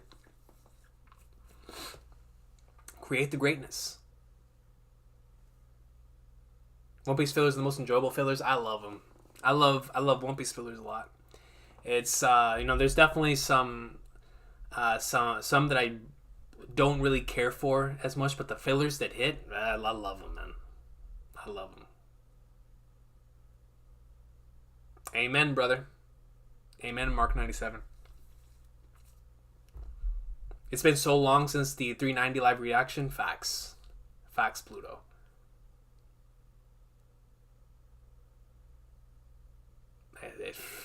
Since what? Since 2018?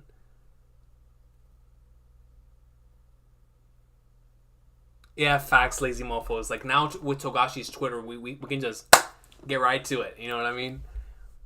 I wish Oda had Twitter. I don't know, man. I keep Oda as, far away from that place as possible. You know what I mean? Like,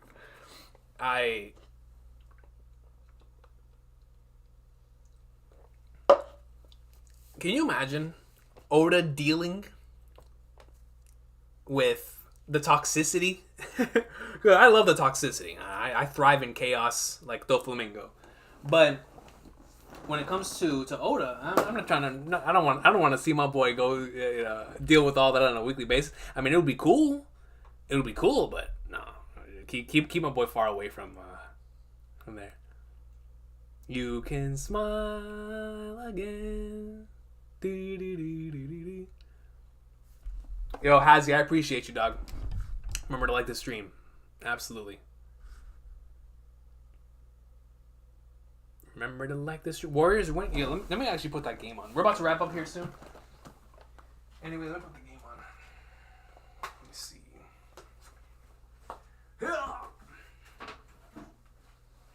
Bro, I don't even know where my HDMI cable is. What? Then my PlayStation turns on. This is fantastic.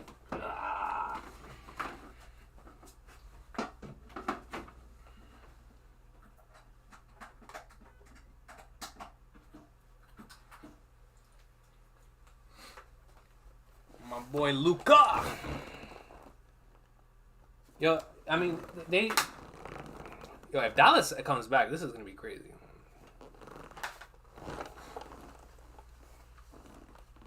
How high will Luffy's bounty be raised after Wano? Dude, I mean, I'm pretty sure it's. I'm pretty sure it's gonna end up being either the lowest Yonko bounty, so we're gonna see him being raised to like, I don't know, 3 point something, 4 point something. Because I'm going to assume Blackbeard's gonna do something insane. Shanks is gonna be raised just because he's Shanks, so they'll probably be raised up. But I can also see Luffy going all the way up to 5 because of the Nika thing. Considering how much they prioritize the Nika thing, because there could be a possible, the Sanji situation where rather than want it alive, they could say, we just want Luffy dead. And if that's the case, I saw that comment a couple of weeks ago, and I thought that was fascinating. So it could be honestly that.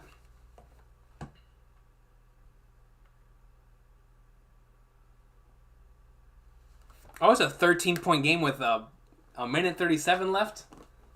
Yeah, this one's probably over.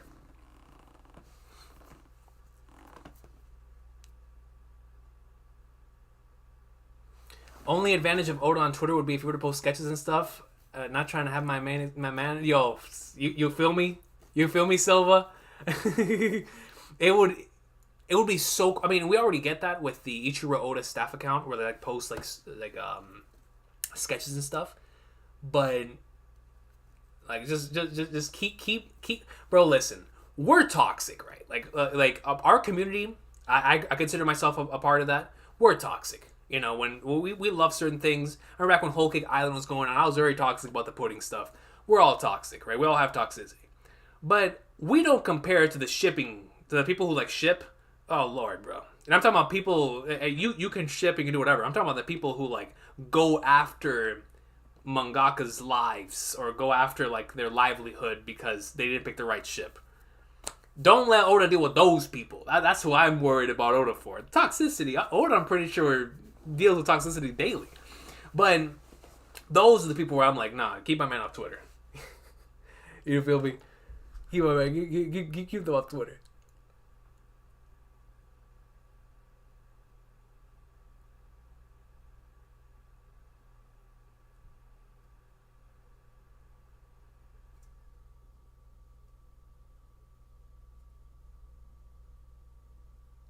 Oh no, yo, WZ. I'm telling you right now, Togashi and his wife, they have to be like just seeing all of this, and they're just like dying of laughter to all the memes because Togashi's just so universally loved, right?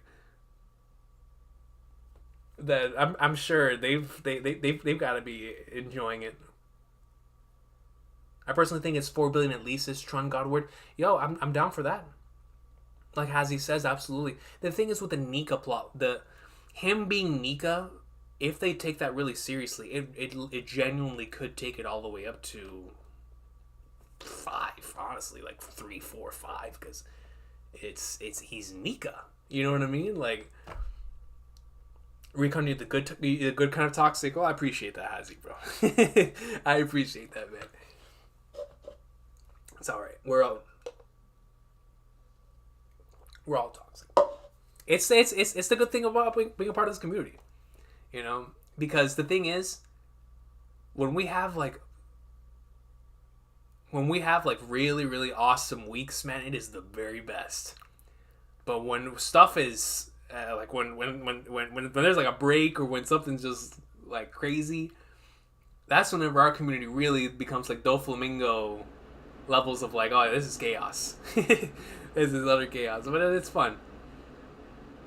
Wow, so Golden State is gonna be, which we all after the first couple. Whenever they put Looney back into the lineup, I was like, Golden State's gonna pass on to the next into the next round. They had no answer for Kevon Looney. Kevon Looney might have been the MVP for the first couple of games. Like Kevon Looney and JP, the Jordan Poole, they were taking care of business. It's crazy. And Andrew Wiggins had a great series. And Luka was starting to figure him out, but he was still bothering him. Like Andrew Wiggins, this might have been his best. This year might be like his best playoff look in the playoffs so far.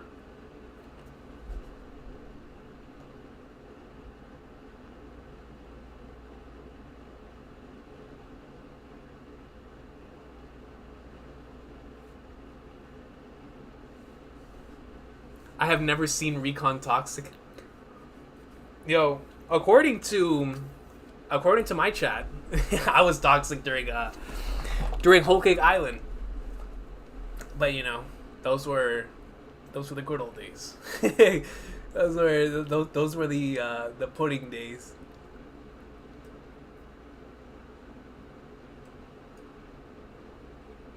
The seducing woods and the tontada. Yo, I'll tell you what. The seducing woods section wasn't because I remember Brago. Brago, I remember he really didn't like the seducing woods part.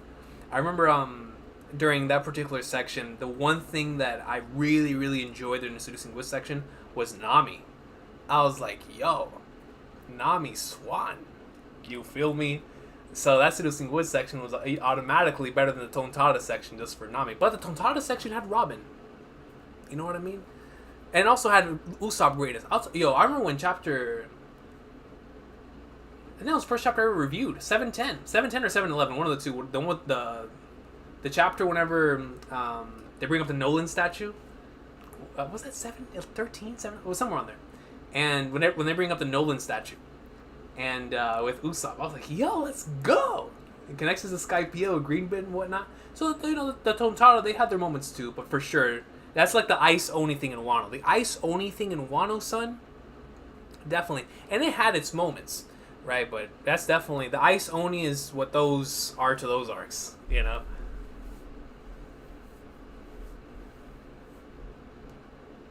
Michael Mickle says, I wish more powerful bounty hunters were in One Piece. Imagine if Zoro never joined Luffy and eventually going after his head. Of course, neither would be as powerful without their adventures. 100%. 100%. But yeah, no, bounty hunter-wise, bounty hunters are very interesting. Because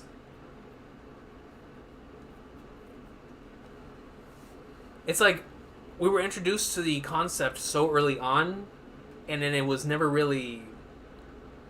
Like, can you imagine? Luffy gets like a 5 billion, and that's when we first see our first bounty hunter is at the end of the series. Or not our first bounty hunter, but like the first one coming after us. Because you're right. It feels like most of like the bounty hunters, quote unquote, are just the government. It's like, yeah, I'll pay y'all for bringing in this bounty, you know. They may keep it low, similar to Robin. You know, lazy mofos, that is a genuine possibility. That is a genuine possibility because... when it comes to Nika, if they really want to keep that out of everyone's mind when that report comes back, they're going to try their very hardest to make sure no one knows of it. That no one knows of its existence. Everyone continues to think it's the Gomu Gomu no Mi. All of that stuff, right? Unless they're just going straight into great cleansing mode, like they said earlier, they just don't care. You know, one of the two. One of the two.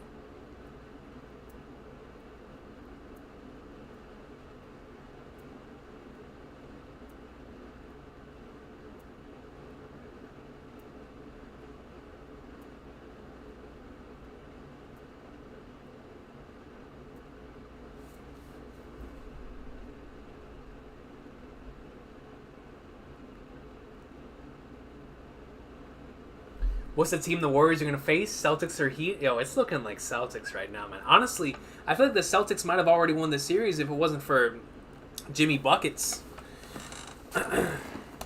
Jimmy Buckets, for the first 2 games, that man was playoff Jimmy, bro. That man was like peak Rachel Nichols, you know, flipping bubble Jimmy Butler, dude. That man was going ham. I was like, yo, where was this Jimmy Buckets when he was in Philly? I mean, they didn't let him really cook over there, but yeah, Jimmy Buckets was playing out of his mind. So it's probably going to be Boston at this point, but the Heat, if the Heat can take the next one, they take it to a Game 7. Who knows? Who knows? Once the Suns were done, the West Conference was a wrap. It says the Warriors, they're confident. You know, bro, anytime Steph does the shimmy, it might be a wrap. Like, it might be a wrap for like the whole NBA once Steph starts doing the shimmy. You feel me? The only person who can like conquers hockey clash the shimmy from Curry is like LeBron. You know what I mean? Like that's wild. Luka's still young, nah, man. Yo, Luka definitely made a name for himself. What he did to them in Phoenix was incredible. Incredible, man. So, Luka, yo, take this, put a feather in his cap because he's only 23. He showed up. He did his thing. I didn't see what he did in this game, but he showed up. He did his thing. You know, they just needed more. Jalen Brunson did his thing in certain games, and whatnot. The whole team. I mean, they came into this entire series being so defensive heavy, and yet in this series that was the only thing they couldn't do. They didn't know how to guard anyone, and it was not their fault. It's just the way the Warriors play offense.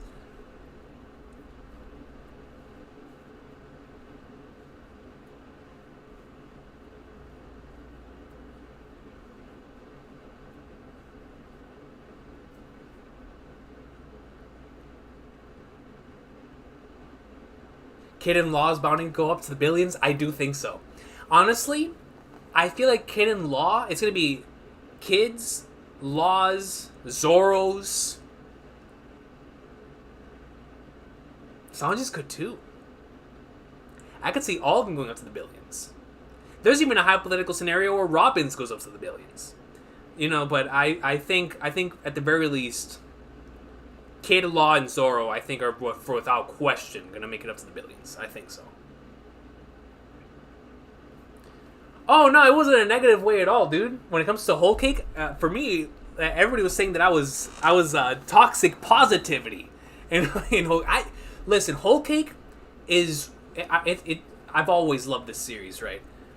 But Whole Cake just... I don't know what it was about that experience. I loved Whole Cake Weekly. Especially after the Sanji versus Luffy stuff. From that until the end of the arc, I was enjoying the flagnards of that thing, man. I'm talking... It's because of Pudding, bro. Like, I really, really love Pudding's character. Like, one of these days, we're gonna sit down. We're gonna do this character tier list. And y'all are gonna see my girl Pudding. Y'all gonna see Pudding, man. Because, at Whole Cake Island, we got several S-tier characters. And Carter Curry and Pudding. Big Mom's children? Legends. My people. Those are my people. Alright? I love them. I love them. Peak Nichols. I'm trying to tell you, dog. Worst part of One Piece to me is Long Ring Long Land in the anime. It was bad. I actually really like the Long Ring Long Land arc, the first part of it. The second part, it just drags on in the anime. But the first part, like the beginning of that arc in the anime, I love it. I love it. All the way until the first Afro Luffy fight before the Ocean's Dream stuff. The second one after that, that's just... that didn't need to be there. They really could have just had Aokichi come in there. But the first Davy Back section in the anime, I actually really like it. And it might be nostalgia due to both the sub, and I remember when it was airing on Toonami in the dub too. I have a lot of nostalgia for that section because that was when they brought One Piece back to Toonami. It was with that arc, and I really liked it a lot in the anime. It's just funny. This is really, really funny. I love funny stuff.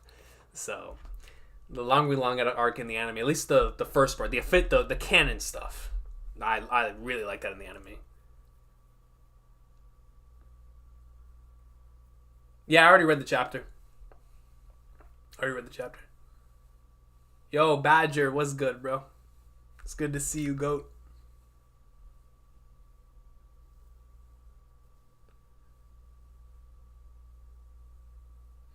Yeah, Robin could be a billion, DJ. Honestly, you're right. I'm telling you, Robin could be a billion.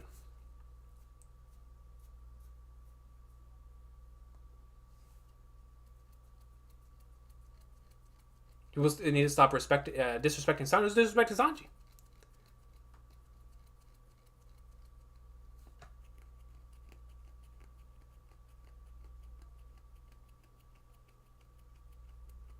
Who's disrespecting Sanji? Sanji's greatness.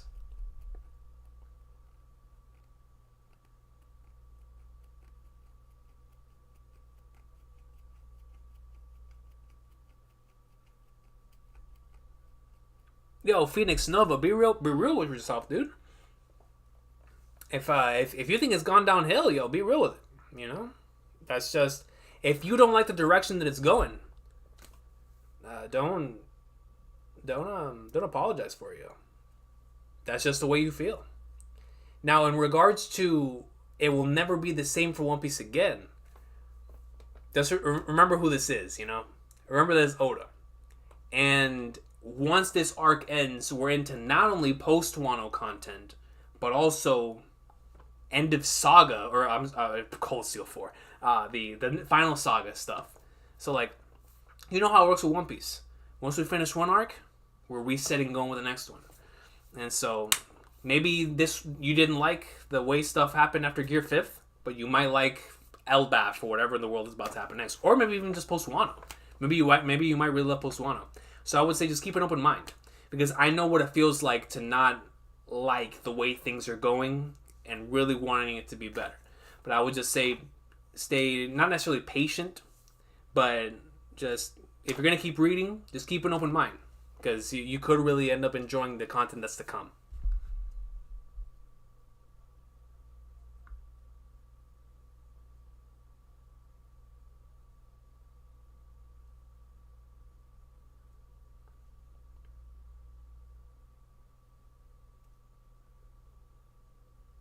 Recon was fighting the good fight for pudding every single week, dude.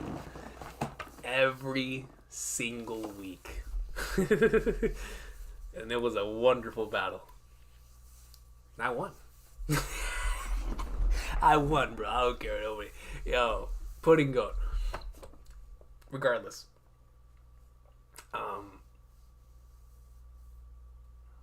Maybe a little tinfoil, but I want Kaido to tell Luffy that he's the one at the end of Wano while dying. If any Whitebeard telling Blackbeard he's not the one at the end of Marineford while dying. Interesting. That's a pretty cool idea. I like that.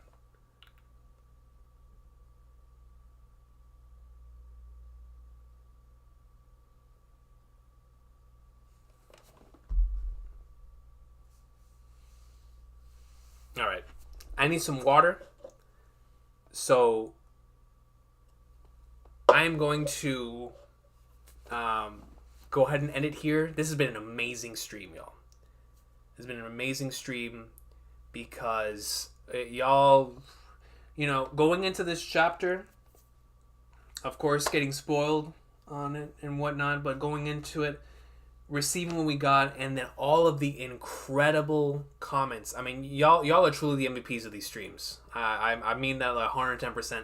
Like, I feel like I would have already stopped doing streams because I really like the way the other camera has the quality. Like, I would much rather have that quality than the quality of this camera.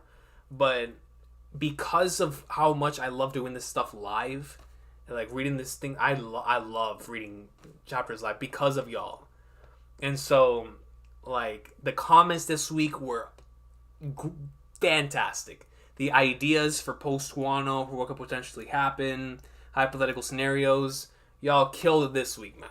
Like, y'all really, really killed it. This was fantastic. I really enjoyed it, man. And so to everyone who stopped by, I truly appreciate y'all. It was Yo King, you watched JJK? Absolutely. I'm a few chapters behind, but I just recently caught up again to the manga. JJK greatness. But yo, I will see y'all next time. Once again, like I said earlier on in the video, yo, in regards to the Hunter x Hunter, there's a potential Hunter x Hunter stream that we're going to be doing in the near future, maybe even tomorrow, if possible. So just keep an eye out for that. I would love to talk about Hunter x Hunter too, especially with the news and all that stuff. But when it comes to this One Piece chapter, we'll come back to talk about that with the afterthoughts. There's definitely a lot of stuff that we need to talk about, especially since there's no break. We can get back on track with the One Piece greatness. It'll also give me an opportunity to be able to really sit on this chapter, because going into it, like I said, knowing what I knew, I went into it with a different perspective than a lot of other people went into, because I already knew going into it. So I've really, now I'm going to try even harder not to get spoiled for post-Wano stuff, but it is what it is. But still great stuff. Absolutely loved it. I will see y'all next time. Y'all have an awesome sauce of a day. And once again, thank y'all so much to everybody who stopped by. We were here for almost 3 hours, and we kept a lot of people here. So I appreciate y'all. Excuse me. Y'all have an awesome sauce of a night. If I wasn't able to get to your comments or whatever, I apologize. I tried to get to as many as possible. But I will see y'all next time. Have an awesome day. One Piece greatness. It looks like we're either in the route of trust and betrayal here with incoming insanity, or we're going to get insanity with post-Wano. One of the two we're getting. But regardless, from here on out, we can expect greatness. You know what I mean? I can't wait for that. So I'll see y'all. Have a good one.